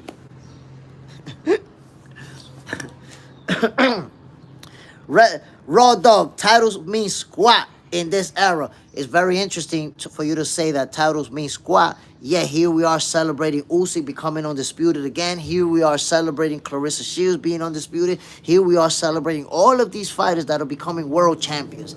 Yeah, people who don't know shit about boxing and tankomaniacs think that titles don't mean nothing. Yet all these guys, Fondora's sister making history, becoming the youngest undisputed female champion. Sebastian Fondora himself defending his title against Tim Tszyu. But titles don't mean nothing. Stop it, son. Stop it. Don't make me keep showing you that you don't know shit about boxing. Titles don't mean nothing, and all these fighters are trying to grab titles, trying to become champions, trying to become undisputed, but titles don't mean nothing. Raw Dog, stop it. That's why I keep showing you that you don't know shit about boxing. That's what happens when you think you know boxing and you think you're putting together a good argument and you're getting cooked. Absolutely cooked. But again, my peoples, I will say there's some very, very interesting matchups coming up. I'm disappointed with what happened with Devin Haney and Bill Haney, you know, acting like they wanted that smoke with Brian Norman Jr., and now it seems like they pulled back. It seems like Devin Haney decided that he no longer wants to fight Brian Norman Jr. After we've been giving him all this praise, yo, he's a warrior. I can't believe that he's going after Brian Norman Jr. Whoa, he's really gonna do that. All of a sudden, he pulled back, and it looks like he doesn't want that fight anymore. First game, why do you like Usyk so much? I don't understand. Can you tell me first game, what did I say that leads you to believe that I don't like Usyk so much? Because I don't know what I said that made you think that. Stinger from above. I knew the Haneys would find a way out. That fight. Damn, I really thought it was going to happen, man. I was celebrating that. Boxing on paper, yo, Jay. I came here to eat my words about Fondora. What a performance. My man Crawford was also outgunned by Bam. What a weekend of boxing. Whoa. My brother. Sebastian Fondora put the Swiss, the Dre, and the Apple Beats on Tim Tszyu. Let me put it to you like this. Timmy was invited to a pummeling session, and he didn't even know that he was going to be the pummelee. Fondora showed out. And then Bam versus Kafu. What a fight. What a fight. Coincidentally, a coincidence that both of those fights happened simultaneously. I was originally going to call Tszyu versus Fundora, but Bam versus Kafu kicked off first. I started calling that fight, and while in the third round, Fondora and Tim Tszyu kicked off, I started calling both fights at the same time, my peoples. Yo, it wasn't planned. I didn't know I was going to do it, but I did. I tell you, I may never do it again. Maybe if there's two fights that are too big that I just feel like I need to do it, but I just may never do it again. I'm still hurting from calling those two fights because they were so action-packed that I was constantly and it was tough. But I gotta say, both of those fights were great fights. Both of them could be candidate for fight of the year. Well, not Tim Tszyu. Tim Tszyu and Fondora, Timmy got pummeled. But Kafu versus Bam, that could be a fight of the year, man. Kafu can fight. He can fight. He lost because he was in the ring with a very special fighter in Bam Rodriguez. But he can fight, my peoples. And then, of course, Manny Pacquiao versus Mario Barrios. All the people who were here saying that Manny Pacquiao is too old. Manny Pacquiao, it's a guy who is not going to be fit to fight. And look at that. Raw dog, I told you Fundora will win. Facts. Canelo Crush, Bam versus Kafu. I was there live, Dallas, Texas. Whoa, you saw. Damn, my brother, I can't even imagine how electric it was inside that building. It must have been shaking in there. They went at it. And you who was there in person, Canelo Crush, you can attest to that. Yo, Canelo can fight. Kafu can fight. He can fight. He was giving Bam a run for his money. Stinger from above. If Norman accepts the Haney's diva demand, look for them to look for another obstacle. What do you think about the issue Inoue versus MJ? Honestly, I don't know. I think it could be money. It could be, sometimes people, they make A-side demands when they not the A-side. I think it is probably, something related to the negotiation, the politics. I don't know, bro. Boxing on paper, Tim tried to show hard, but Fondora was so accurate, so focused, and Bam's pace was crazy. He just doesn't run out of gas. Listen, bro, I wouldn't say Tim tried to show hard. He showed hard. You know, he wouldn't go down. He wouldn't stop. He wouldn't stop throwing punches. And I was saying it during the fight. Timmy's biggest weakness is that he doesn't clinch, bro. Even when he's hurt, you see him going like that. Just throwing punches, trying like instincts kick in and he just starts going like that. And it's like, bro, you have to learn how to clinch. Clinch has to become a part of Timmy's arsenal. We saw the same thing with Bakram Murtasaliev. He was taking punishment and he would not clinch. He would just try to fight back, even when he's hurt and wobbly, trying to. So I think Timmy has to go back to the drawing board and work on that. Work on clinching and work on the footwork too. You can't just be in front of guys for 12 rounds taking punches. LP Phillips, I feel bad. I watched UFC because I wanted to watch the retirement fight. Well, hopefully it was worth it, my boy, because boxing was insane. Insane. Stinker from above. Manny the legend deserved the nod. I felt like he won. I felt like Manny Pacquiao edged it. I really did. But I also said it was a very close fight. There were multiple swing rounds where Manny may or may not have stolen it at the end. So I felt like the fight could have gone either way. It was going to be real close. A draw. I'm okay with it. I respect it. Mr. KO, I think Tim took too much punishment in such short time. Yeah, man. Because if you think about it, he lost to Tszyu. That loss to Bakram Murtasaliev was right after. He took a nasty beating in that fight. He won one fight and now took another beating to Fundora. So, I don't know, man. I know that Tim, he's going to need some time off. Take 6 months, take a year off. Regroup. And get back to it. Tay, after losing all the blood, they put in you there with Bakram on a rehydration clause. That's crazy. Listen, man, he took a nasty beating to Bakram. Nasty beating. Raw dog, Barrios close strong. LP Phipps, I saw the heavyweights get down though. Heavyweights. Listen, I'm excited about the heavyweight division because right now there's some young heavyweights out there that they're gonna make some noise real soon. And you see that Usyk is in his mid-30s. He's already on the tail end of his career. You see a lot of these fighters in the heavyweight division. Fury's toying with maybe coming back, but it's pretty much done. If you see a lot of the main heavyweights, the guys that's been the champions, they're almost on their way out. So it's going to be a new guy taking over that division.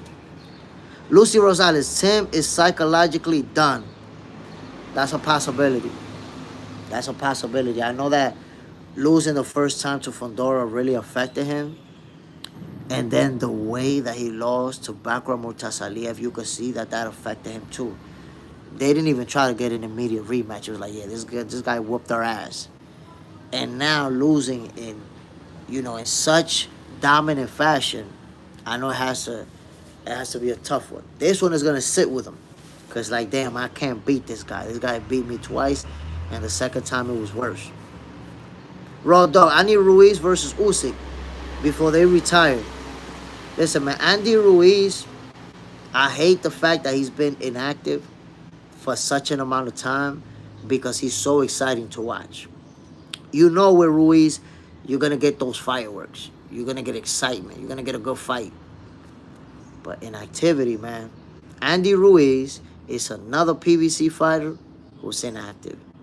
Very talented. Already been a world champion. But inactivity, man. Inactivity is the enemy of a fighter. Mr. KO, I think the background fight damaged him neurologically. It's a possibility. It's a possibility.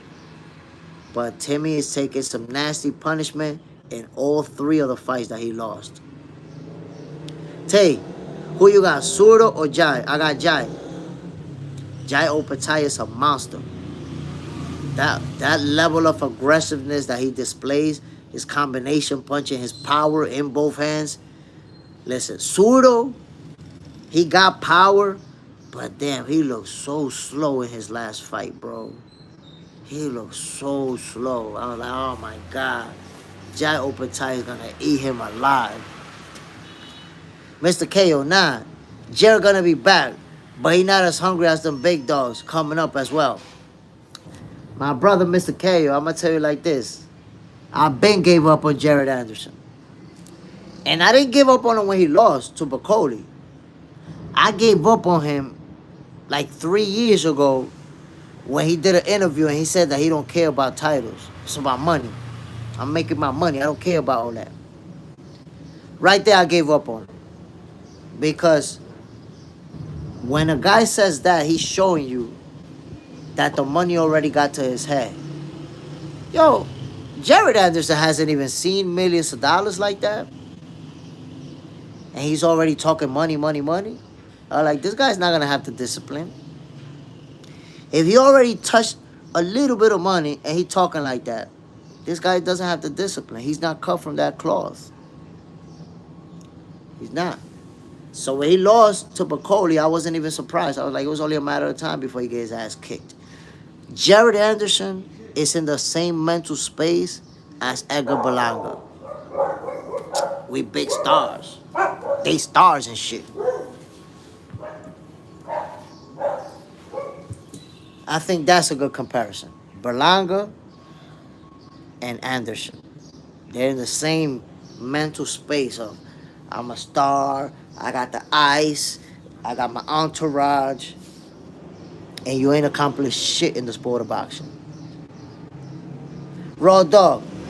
Thing about Jai, what happens when you shoot your load and it's time to take the get back from Surdo? I mean, what are you talking about? Jai Opetai has taken monster shots and ate those things like nothing. He could take a shot. Ozzy, Barrios needs to go up to heavyweight. He hurt Usyk in the amateurs. Bro, Ozzy, you don't even know how crazy that is, what you're saying. Barrios is already 40 years old, bro. He's about to be 41. No way. When he beat Usyk in the amateur, they was kids, bro. Right now, with Barrios 40, about to be 41 years old, he don't want to step in there with Usyk. He'll get smoked. Just look at the difference in age. Barrios is like 5 years older than Usyk.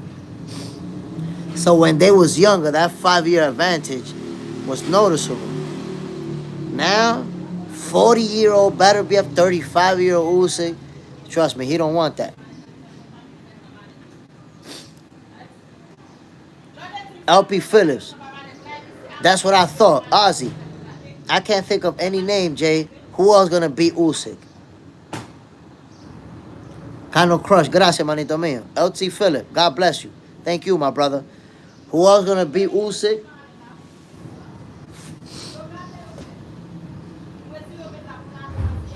Give him a few more years. Italma beats him. What y'all think about that? Give him a couple more years to slow him down just a little bit. Italma gets him.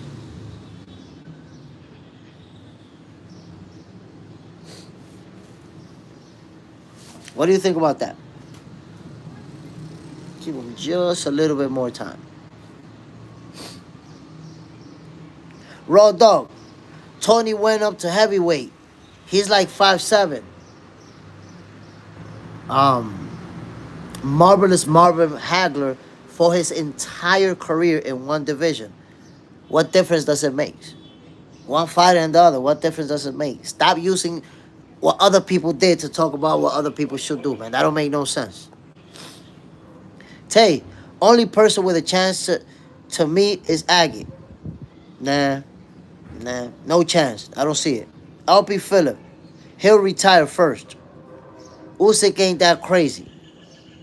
I'm just saying, if Usyk stick around a little bit too long, when he starts to slow down, Italma will be ready to take him out. Pass him the torch. Ooh, the first person in the building with the super chat vibes. Cano Crush. My brother, salute. You know I appreciate you. What you got for me? David Morrell versus Berlanga. Ooh. I'm going to tell you what, though. Tell you what. David Morrell put the beats on Berlanga. You think I'm wrong? Tell me that. Do you think I'm wrong about that? I say David Morrell put the beats on Berlanga. In fact, I don't think Berlanga will take that fight. I don't think so.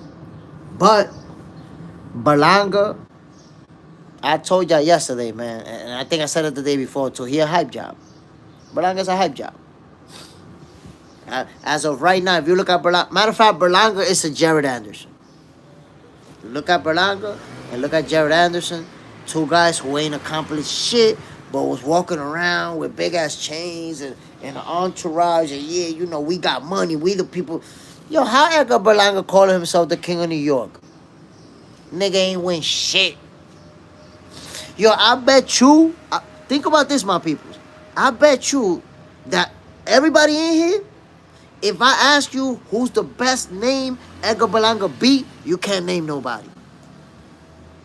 Tell me right now in the chat, without Googling it, who's the best name Edgar Berlanga beat? I'll wait. Y'all tell me. Take your time. Give me your opinion. And then supposedly, and then somehow I'm a hater. I'm a hater. Explain somebody over here. Explain to me, how am I a hater? Edgar Berlanga is the king of New York. The king of New York? So you never won a world title. You never beat any of the big dogs in boxing. How do you become the king of New York? Somebody tell me who this nigga beat to become the king of New York. I'll wait. Jason Quigley? Isn't Jason Quigley from the UK? You beat Jason Quigley, who never been a world champion, to become the king of New York? That's crazy. Didn't Berlanga go the distance with Quigley? Yo, just look, man. Raw Dog, he went 12 with Canelo, so he became the king of New York by surviving against Canelo. Like, look, Berlanga, most people cannot name a single opponent that he has beaten in his entire career. He ain't the king of shit. That's the truth. I was talking to my brother. Lot of love for my brother, Macho Camacho Jr. He being biased, because I understand Berlanga, that's his Puerto Rican brethren right there. And he's like, nah, Berlanga, he's about the money. And he getting his money, because that's what it's about. And I'm like, yeah, he getting that money, but who the fuck he fighting? He ain't beat shit. That's the reality, my peoples. When you come talk about you the king of New York and you ain't done shit, you a hype job. And then Jared Anderson, I don't know the king of what he was, but he also a hype job. He ain't beat nobody, was carrying himself like a superstar. Then what? Got pummeled. Both of them got pummeled, embarrassed, and stopped. Both of them. There you have it. What you the king of? You the king of taking a beating? Come on, man. Come on, man. Be for real. Be for real, my people. Berlanga not that good. He not. He not what he say he is. Giovanni Walker, what up, Jay Smith? Giovanni, what's the deal, my guy? Bam, appreciate you dropping in. Tay, Berlanga got stopped by a guy 2 weight classes lower in sparring. Jose Padilla, he's another tank. Nah. Berlanga's no tank. Tank is for real. The only problem with Tank is that he's cherry picking opponents. But he's for real. Berlanga, what? We just don't. Look, take a look at Edgar Berlanga's resume before he fought Canelo Alvarez, and you're going to see that he went the distance, went to war in dog fights versus regular Joes. regular Joes. What are we doing? You know, so if you see him fighting to the death with a B-level fighter, what you think is gonna happen when he step up and fight the elite? Stepped up with Canelo, got dominated. Now stepped up against Shiraz, got pummeled. What next? If he fight Caleb Plant, gonna get smoked. All of these guys that are elite level guys in the division are gonna smoke him. Berlanga is that fighter who he's good enough to beat the average Joes. The regular guys that are okay, Berlanga beats them. But the top guys, he gonna get his ass whooped. Mr. KO, he talking about Erickson Lubin, definitely beat up Berlanga in sparring. Boxing on paper. How will you predict Shakur versus Andy Cruz? Nah, I got Shakur. I got Shakur over everybody. That would be a highly strategic chess match, and Shakur outpoints him. It might not be as entertaining as people want it to be, simply because Andy Cruz will use his footwork if Shakur try to become aggressive, and Shakur will do the same. So I think it's gonna be one of those chess matches where, you know, both of them are having their moments, but Shakur is outboxing him. Shakur is able to do more to win that fight. Boxing on paper. How will you predict Shakur versus Andy Cruz? There you go. That's what I just said. Mr. KO, they both hard to hit. Tay, Andy Cruz and Raymond Murataya. Andy Cruz is going to win that fight. Andy Cruz is going to win that fight, for sure. Murataya, you know, he's good. He got good speed. Good, you know, his punch placements, combination punching, fast hands. But I feel like on the technical aspect, Andy Cruz is levels above. So he's going to win that fight. Dave A. Poor Stevenson is a bomb fighter. He's a real boring fighter. He has no explosive with his style. He's just literally a boring fighter. Course Stevenson, that is. Everything you said reminds me of Floyd Mayweather. That's the reason why Shakur Stevenson is going to become the face of boxing. That type of hate. Mr. KO, I think the Cuban style will trouble Shakur if Andy become more seasoned. I think it could be an interesting matchup, because if you think about it, that Cuban style has a lot of similarities to some of the things that Shakur does. But I still see Shakur winning that fight. I see it as being competitive. You know, that's why I say a chess match. But I got Shakur winning it. Mr. KO, remember when Robesi outboxed Shakur in the amateurs? Facts. That was Shakur Stevenson's last fight. That's when he lost that gold medal match versus Robesi. The only thing is that Robesi, he's physically so small that we're never going to see Robesi and Shakur in the pros. It will never happen. Robesi, if I'm not mistaken, right now he's fighting. Is he fighting at 126 or 130? I'm not sure where he's fighting at right now. But we're never going to see Robesi and Shakur, especially Robesi already took a couple of losses and his career kind of right now stagnated. So we're never going to see Shakur Stevenson versus Robesi Ramirez. That's never going to happen. I wish, but it's not going to happen. Clifton Dennis, we on still on word. We on still. You know it, my G. Mr. KO, remember when, oh no, Mr. KO, the Cuban flag, baby. Giovanni Walker, do you have Cash App? They won't let me super chat. That's weird. Giovanni Walker, are you in the U.S.? That's weird. But I don't have Cash App, my brother. Right now, the only way to contribute to Box Center is via the super chat. But I'm gonna see if I could, because for whatever reason in Dominican Republic you're not able to have Cash App. We can't have it. You know, there's ways to do it, like get a VPN and shit like that, but I don't want to do all that shit. But I figured something out, my brother. I still appreciate you. I still appreciate you trying to contribute to Box Center, my brother. LT Phillip, Anthony Joshua versus Jake Paul. It's supposed to happen. It look like they pushing for it to happen. It's not guaranteed though, because look, Turkey has mentioned a few names of people that could potentially fight Jake Paul. So let's see. Raw Dog, Shakur versus Keyshawn or Murataya. I need that. We might get Shakur versus Murataya. We already know we're not gonna get Shakur versus Keyshawn because they've already said that they're not gonna fight each other. So come on, Raw Dog. I know you old school and everything, but stop trying to force two people to fight each other when they don't want to fight each other. I know they used to do that with two kids. Fight each other, push them, push them.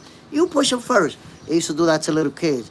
You can't do that to grown men anymore. Shakur don't told your ass that he don't want to fight Keyshawn a million times, and you still talking about that. Accept that, my G. Fearless Rick Boxing. What up? Fearless Rick Boxing. What's the deal, my brother? Bam. We talking about Canelo Alvarez, Terrence Bud Crawford. What do you think is going to happen in that fight, my guy? Do you got Crawford winning, or is Canelo actually going to be too big in the weight and the size, and he'll beat Crawford? Mr. KO, who wins, Shakur or Keyshawn? I'm not going to answer that question because they'll never fight. Clifton Dennis, I didn't know you was in DR. I only knew you was Dominican. Yeah, my brother, I'm in Dominican Republic. I'm in paradise, my G. I am, when people go to vacation, that's where I'm at. Living. But my peoples, again, Canelo Alvarez versus Terrence Crawford. That's going to be such a big fight. It's an intriguing matchup. We have, we have so many elements. When it comes to Crawford versus Canelo, we have so many elements that make it a huge fight. There's the storyline of David and Goliath. You see everybody saying, this guy is too small and Canelo's going to be too big. There's the storyline, the Mexican versus the African American. The American versus the Mexican. Like, there's been, historically in boxing, there's been a lot of fights that have those elements. We're going to see it again.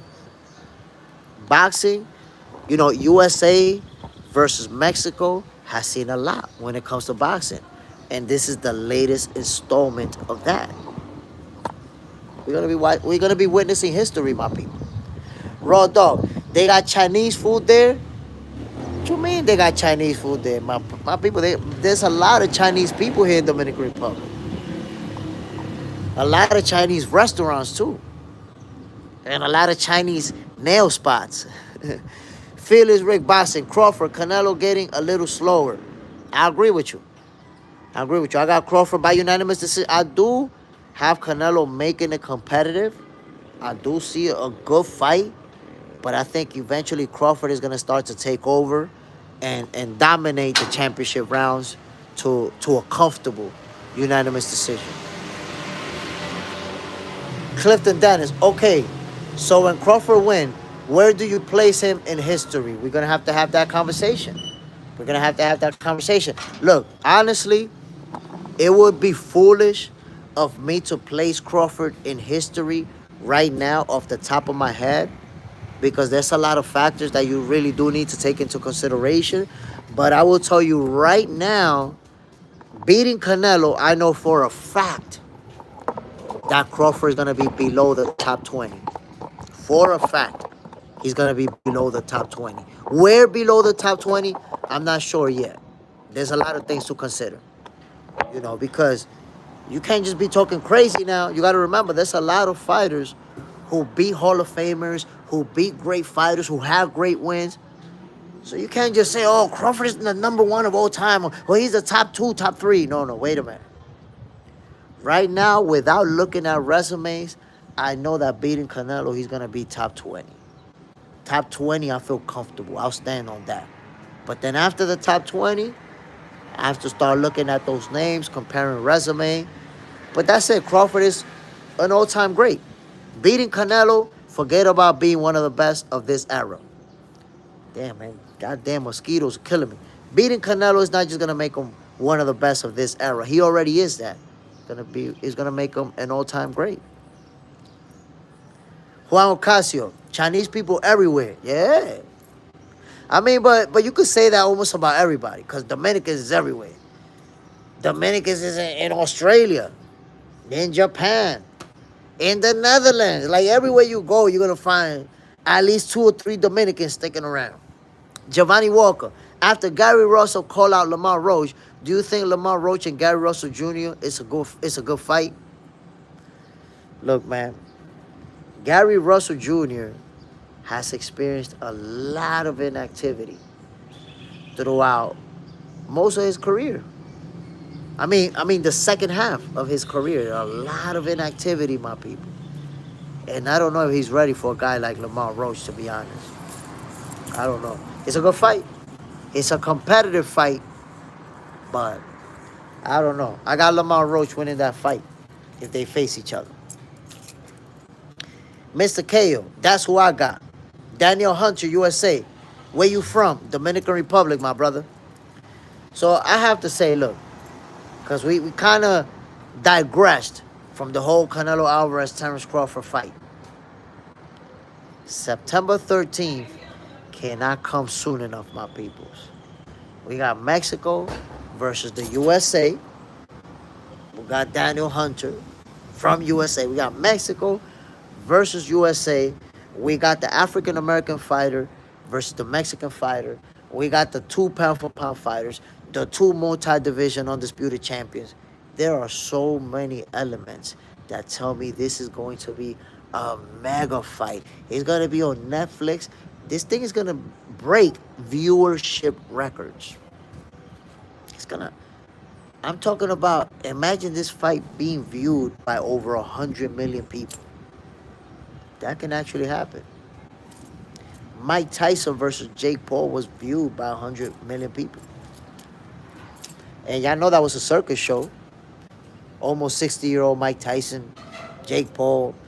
Fight even, Jake Paul let him off the hook at the end, could have knocked him out. And like, come on now. It wasn't even a real fight. It wasn't even a real fight. And they got 100 million views. I know that Mike Tyson is a big star. Big star. So is Jake Paul. But when you're talking about Canelo Alvarez, that's the face of boxing. Neither one of those guys is bigger than Canelo Alvarez in the world of boxing right now. Canelo Alvarez is the face of boxing. Shit is going to be on Netflix. The viewership is going to be insane. We're all going to be talking about that. Watch. Bang Bang Boogie. Damn, salute, my brother. Giovanni Walker. Is Canelo Alvarez run out of gas in the second half of the fight? Crawford win by decision. It doesn't matter whether Canelo Alvarez run out of gas or not. Crawford by decision. Raw dog.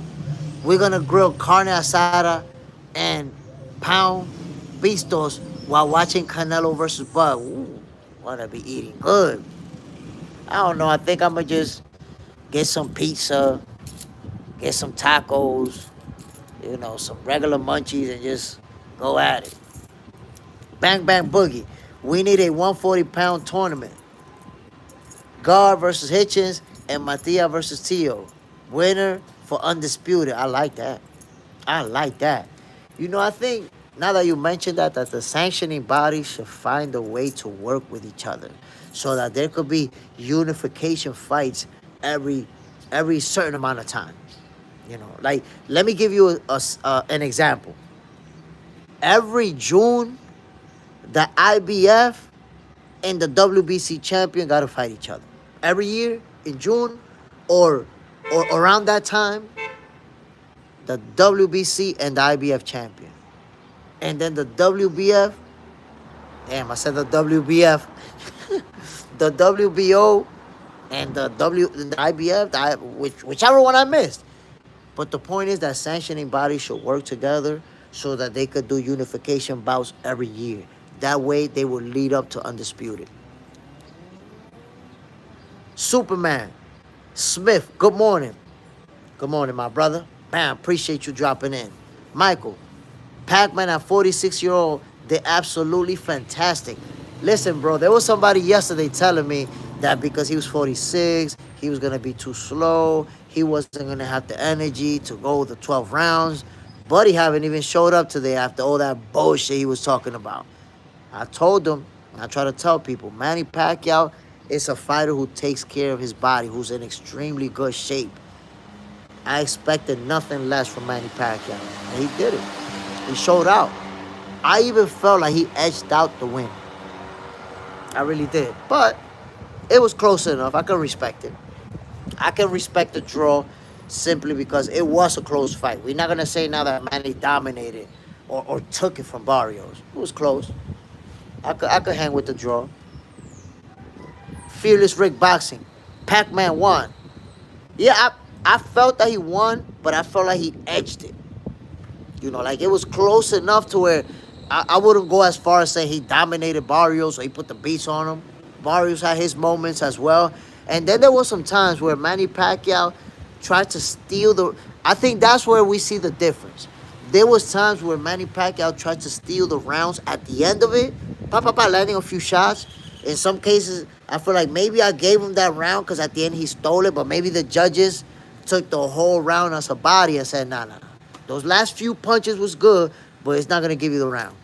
So I think there were a few rounds that could have just gone either way. And it's about, do you give it to Pacman for stealing it at the end, or do you give it to Barrios, who was more active throughout the first 2.5 minutes? Clifton Dennis, I thought he lost. I respect the draw. Yeah, I respect the draw. Look, I was calling that fight, and I said it. Right after that final bell, I said, look, I think Manny edged it, but it was close. Barrios could have won it too. So I'm saying it could have gone that way or this way. And the results is right down the middle. Perfect. The results is, it concurs with what I saw in the fight, that it could have gone either way. Bang Bang Boogie. Matias punked both Tio Senior and Tio at the same time. I saw them going face to face. The thing about Teofimo Lopez, man, that he's a dog in the ring. He's a warrior. But when he's out there, out and about, and these guys approach him, he don't be wanting that type of action. He'd be like, nah, yo, we fight in the ring. We ain't gonna do all that. So he does, look, and here's the problem with Teofimo. He does all the trash talking, but when they run into him, then he be wanting to play, nah, we do it in the ring, not over here. They like, yo, if you want to have that energy on social media, where you see these dudes in person in the streets, you got to be ready to go, bro. Because then you look bad. You look like a little girl. You look like the internet bully that say all that stuff in the internet. And then when you see me in person, you look down to the floor. Giovanni Walker, Barrios gave Pacquiao too much respect. I agree with you 100%, my brother. Gave him way too much respect. I do understand that the speed was there in Pacquiao's favor, and the little things that he does made Barrios hesitate, but he needed to let his hands go. I even think if they do the rematch, Barrios is gonna win it now, because now he's not gonna be, starstruck.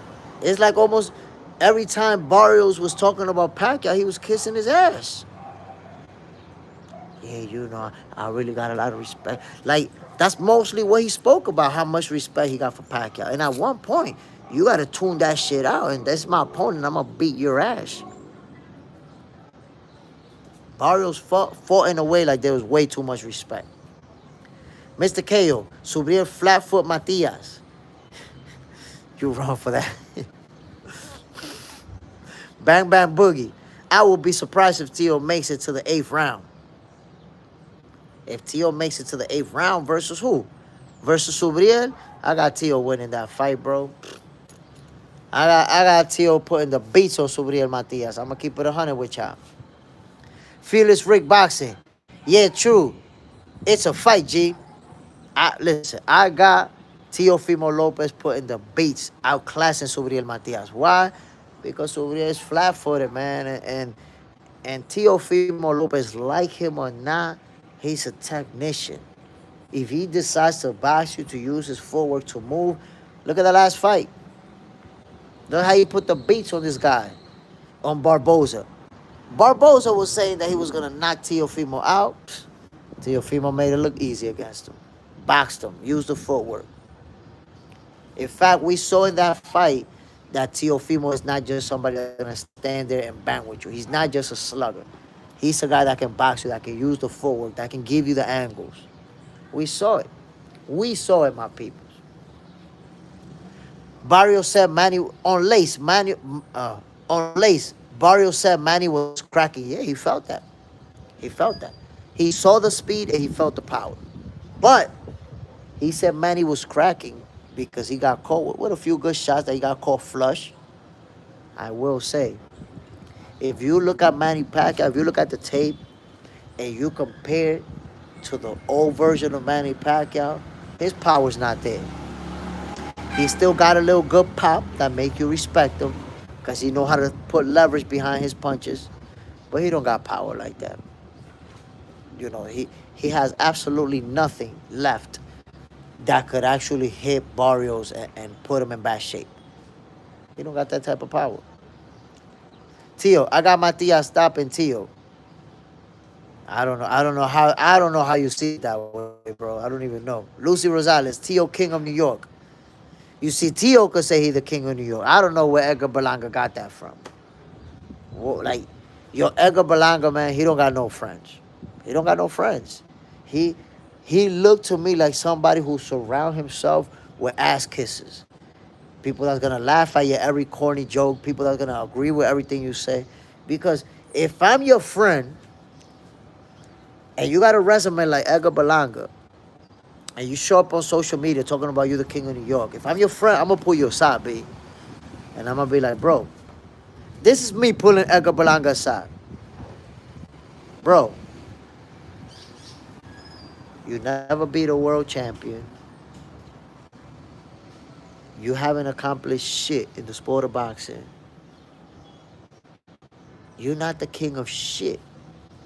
Bro, don't say that you're the king of New York. You're embarrassing yourself. You're delusional. At least wait till you become a champion to try to make those claims. So shut your goofy ass up. Go sit down somewhere with Jared Anderson, where both of y'all could be delusional. But you wildin'. That's what I would say. Come on, my peoples. You need people to be honest with you and tell you what's good. You is not, nothing about your career, nothing about your resume says that you're the king of New York. Nothing. What you mean you're the king of New York? What? Now, you could become that if you could grab a title, defend it, win some high-profile fights. You could become the king of New York. But you auto-designate yourself the king of New York without winning shit? You wildin'. Them ass-kissing fools that you got around you got you delusional, bro. Clifton Dennis, he would say, I went to war with Canelo. I put my ball on the table. Went to war. That man fought Canelo to survive. He fought Canelo to go the distance and have a moral victory.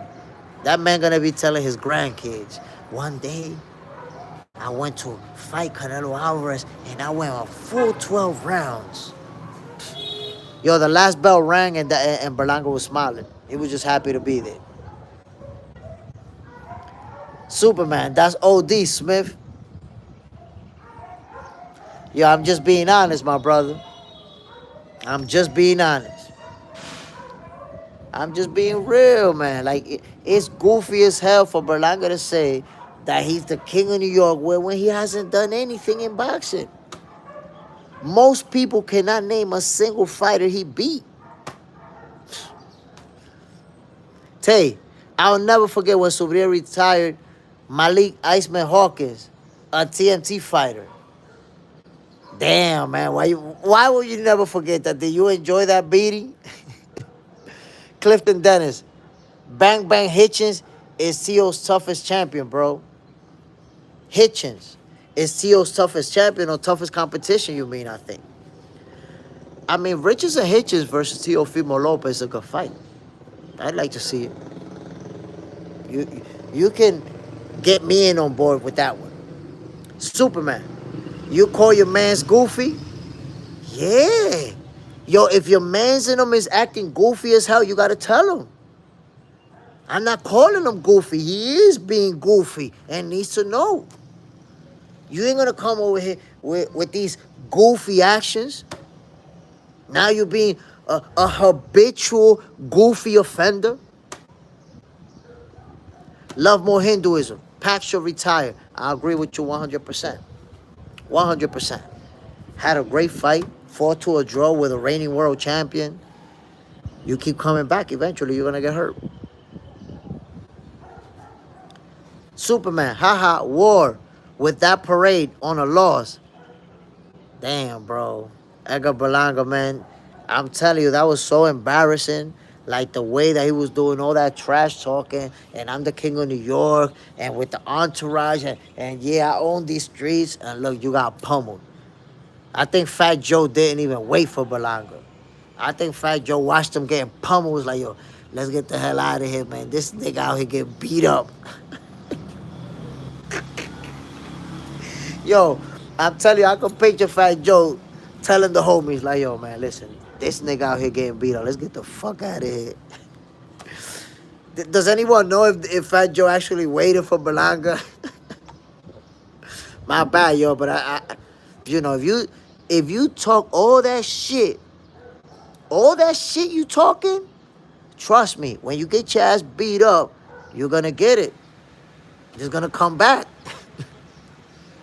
Superman, you got me rolling this morning. I'm just being honest, man. Yeah, so look, it's like Edgar Berlanga got invited to a pummeling session, but nobody told him that he was gonna be the pummelee. They should have told him. They should have told him. Clifton Dennis, I was telling Bam Bam Hitchens is a tough fight for Tszyu. Out of all the champions, he think Matias is the toughest champion or for Tszyu to fight. Nah, Hitchens is a tougher opponent for Teofimo Lopez than Subriel Matias. Love more Hinduism. Berlanga is straight trash. Nah, look. To be fair, I don't think Berlanga is straight trash. I think he's a good fighter. He's a good fighter. The regular guys, the trash fighters, he'll beat them. The okay fighters, he'll beat them too. But then when he has to go up and fight the top level guys, you saw it. Got dominated by Canelo, now got dominated by Shiraz. You're going to see him losing in that fashion to the top guys, where he's not even being competitive. Unless, that's like Wilder wanting a body just to become the body. Till this day. Yeah, that was crazy. That was crazy. That catching a body rant, that was crazy. John Parham, Berlanga just needs to focus on boxing. Yeah. But that's the hard part. Like, once you already did what Berlanga has done, where he's already created this lifestyle, he's created this image of I'm the king of New York, I got an entourage, I'm iced out. He's already created an image that is going to be real hard psychologically to scale back from that. So now he kind of got to uphold it. I'm the guy. I think he said, I'm still the king of New York. Bro, you delusional. I think he said, I'm still the king of New York after taking that beating. Yo, that was such a nasty beating that Berlanga's wife and the people and the people in his team, they won't shut up about the hand wraps. That fake ass conspiracy. You know somebody took a nasty beating when they start finding a conspiracy. Just like Wilder, his suit was too heavy. The coach spiked the water. Dog ate his homework. I don't know what else he came up with. But at the end of the day, you see it all the time. These dudes who get pummeled and they want to find an excuse. The hand wrap, no, there's nothing about that hand wrap. Nothing other than he beat the crap out of Berlanga. Bro, the ego is horrible. That's the problem. John Parham becoming AB. Yeah, but he's becoming the washed up AB. Because remember, AB had his run. won his titles, won titles in multiple divisions. At least AB had a run before going downhill. Berlanga going downhill without doing nothing. Nothing. It's like he got that Canelo payday and he just, that's it. I got money like that. This is how I roll now. I'm a superstar. Take that beating with you. Now be a superstar who got his ass whooped. LT Phillip, the dog ate his homework. I don't know how many excuses they came up with, my G. You know it's true. All type of excuses. Only because you got beat up. Now Berlanga and them, they got the hand wraps. Come on, B. We gotta see. We gotta see the reality that he's just not that good. And that's the thing that I realize, my people. You know, oftentimes we'll see that a fighter will. Hold on one second, my people. Give me a second. I gotta grab something real quick. I'll be right back. Stay with me.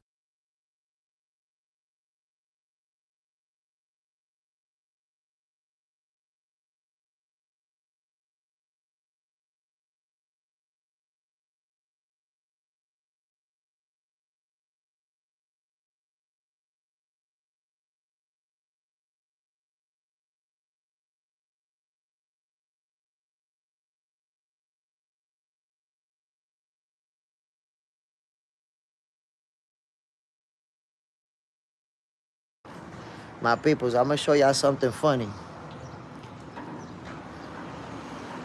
So I live in a nice neighborhood. Check this out, my peoples. This is out of boxing that I'm gonna give y'all the scoop. So I live in a nice neighborhood, right? And every once in a while, there's crackheads that come from different places to this neighborhood to steal, to break into houses and shit like that. Right now, I'm looking at a guy that he comes around this area to steal all the time.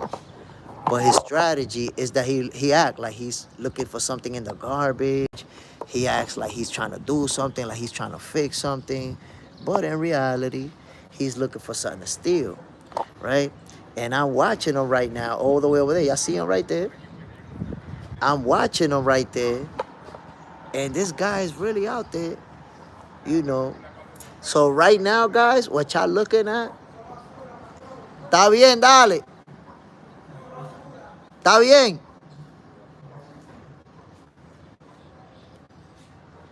So I'm watching this guy. Y'all heard him. He was talking to me. He like, nah, I'm taking out the garbage. Okay, yeah, take out your garbage. But I know what you're doing. I know what you're doing.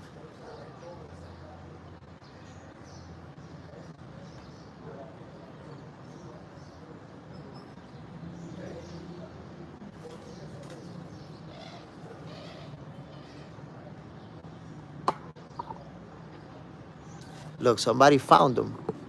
Somebody found him. Oh shit, my people, look, look.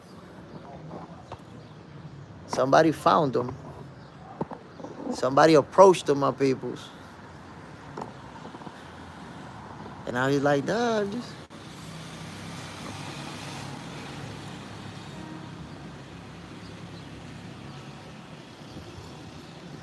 My peoples, y'all watching live a crackhead that's in our neighborhood trying to steal something. Somebody approached him talking about, yo, what you doing? And he like, oh, what I'm doing? I'll help you with the garbage. Took a refrigerator from out this motherfucker.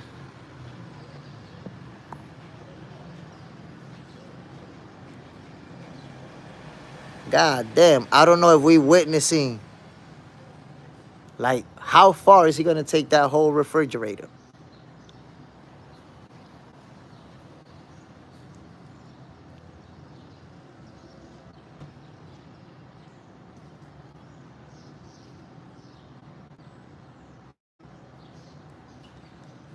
Got him.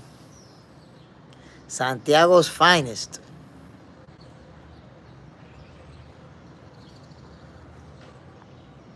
Fucking crackheads, my people. I'm telling you. Yo, look, crackheads, man, they always finding a way to get it done, B. God damn. Sometimes, sometimes I think that it's people who were geniuses who become crackheads because crackheads just find the craziest way, the most creative ways to make money, bro. Golly, crack don't discriminate. Got 50 for him. Damn, I don't even know where he going, but whatever. I got something for him right here. He tried to come to my house. Real nice. And the thing is, guys, the reason I pointed the camera his way is because that same guy, I caught him in the building next to mine trying to steal. And I went over there and I was like, yo, my man, what you doing over here? And he tried to tell me that somebody called him over to give him some shoes and he couldn't find the guy. He don't know where the guy lives. And I was like, so you came to this building to get some shoes from somebody, but you don't know where he live or where he at? And he left. So now he know my face and I know his. And I know what he's doing. He knows what I'm doing. He knows that I'm checking him out. So now he took out his refrigerator, which actually is garbage. The refrigerator, somebody threw it out. So he took it from around where the garbage is at. But this is what I know about that dude. Fucking crackhead. He goes, and listen to this, in case there's crackheads around where you live, they all do this. He comes over here to all these houses in this neighborhood, supposedly looking for garbage and looking to clean things out if you need somebody to clean. But what he's really doing is casing the houses. He's walking up the block, looking to see which window is open. He's looking to see which backyard has expensive things in the backyard. That's all he's doing. Moving around, looking at everything, watching. And then that same dude comes at 5 in the morning, 4 in the morning, 3 in the morning, and breaks into your house. And he's good enough to do it. That's why I tell you, these crackheads, remember, crackheads, they don't work. They don't got a job. They got all the time in the work to plan the shit. All the time. So what he does, look, right now he went over there to that building, took a refrigerator, but guess what? He's broke into that building before. But that was years ago. Now the people in that building, there's new people that live there. Now he's already watching them to break in again. Motherfucker. Unless I don't have to be in the morning. They will do it in front of you. No. They do it 24 hours a day. But the ones that focus on because remember, there's the crackheads that they focus on stealth. They focus on not being seen. So those crackheads, you never see them stealing. Those are the Tom Cruise, the Mission Impossible type of crackheads that is gonna jump over a wall and go over your house and go down the back window. Look, he over there, all the way over there taking his refrigerator. So, yo, the lurking one. Listen, there's crackheads out there, my peoples, that they will hide in a spot in your backyard at 5 in the afternoon when you went out, and they will stay in that little corner in your backyard from 5 in the afternoon till 2 in the morning to make sure that when they stand up, you're definitely sleeping. They'll sit 5, 6 hours right there in that spot, just waiting for you to go to sleep to break it. Yo, crackers will do some shit. And I'm telling you that because I seen it right here. A crackhead got caught. Well, they still didn't catch him. They looking for him. But we got the video. They distributed the video in the community so everybody know what he looks like. Bro, this nigga broke into a house in the backyard and stood there for like 5 hours in a little corner until everybody went to sleep. And then got up and broke in through a back window. These crackheads, my peoples. Tay, did he hear about what happened to that last security guard? Yo, you can't mess around, my peoples. You mess around with the wrong one, you get got. My peoples, y'all already know what it is, man. We got some big fights coming up. And I definitely want to make sure you guys catch this one. If you have not seen the first episode of Punchlines, please check it out, my peoples. I promise you, Punchlines is a new boxing show. It's about debating, about the sweet science. Mr. KO and myself, we going at it, my peoples. Please check out Punchlines. I promise you, you're gonna enjoy it.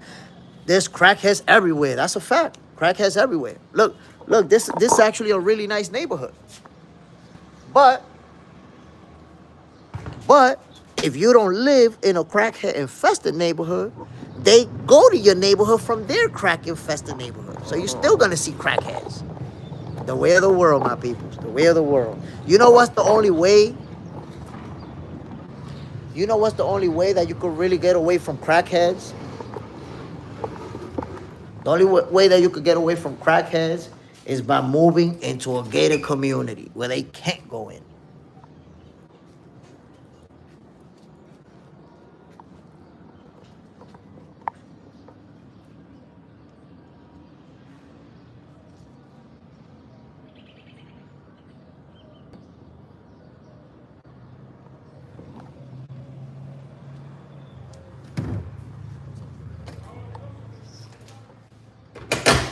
I'm watching. Yo, it's funny because my house is almost in a corner. So the crackhead who just took the fridge, he turned around the corner.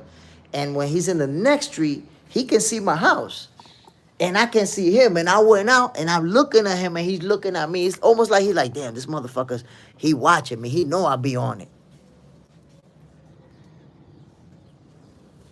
Be watching that motherfucker. I'm gonna keep watching his ass too.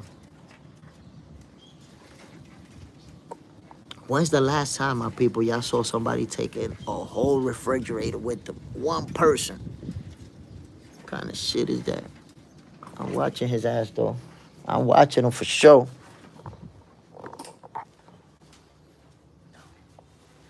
Superman, haha.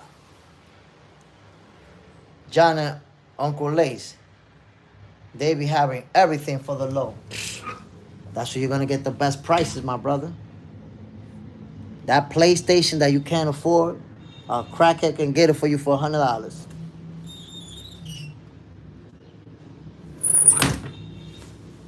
Somebody told me, yo, the Nintendo Switch is too expensive, man. I'm waiting for one of them crackheads to bring one to the store and I get it off them for cheap. The thing about crackheads, man, is that you enjoy it when they sell you something for cheap. But you hate it when they steal some shit from you. And I be watching them motherfuckers because they broke once a long time ago. This was like, let me see. This was like 8 years ago. They broke into my house. Now think about this, my peoples. A crackhead broke into my house while I was in the bedroom sleeping with my wife. They went to the living room, took my 2 laptops from the living room, took a radio. Yo, the motherfucker even went in my fridge and took a bottle of liquor. How you gonna take my liquor, bro? You already took the property. You gonna take my liquor? That's disrespectful. That right there, he took it to another level. So you could imagine how I felt.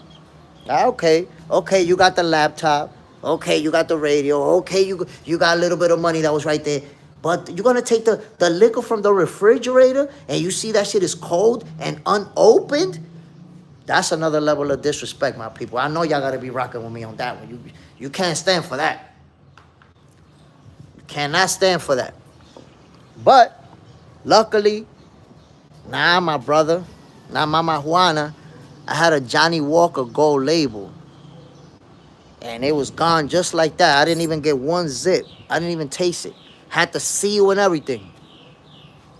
Bro, you don't do that. Like right there, you don't play with a man's car. You don't play with a man's liquor. Y'all know that. That you don't need to write that rule. The car, the liquor. Don't fuck with it.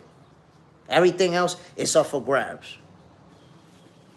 But yeah, you gotta defend. You gotta defend it.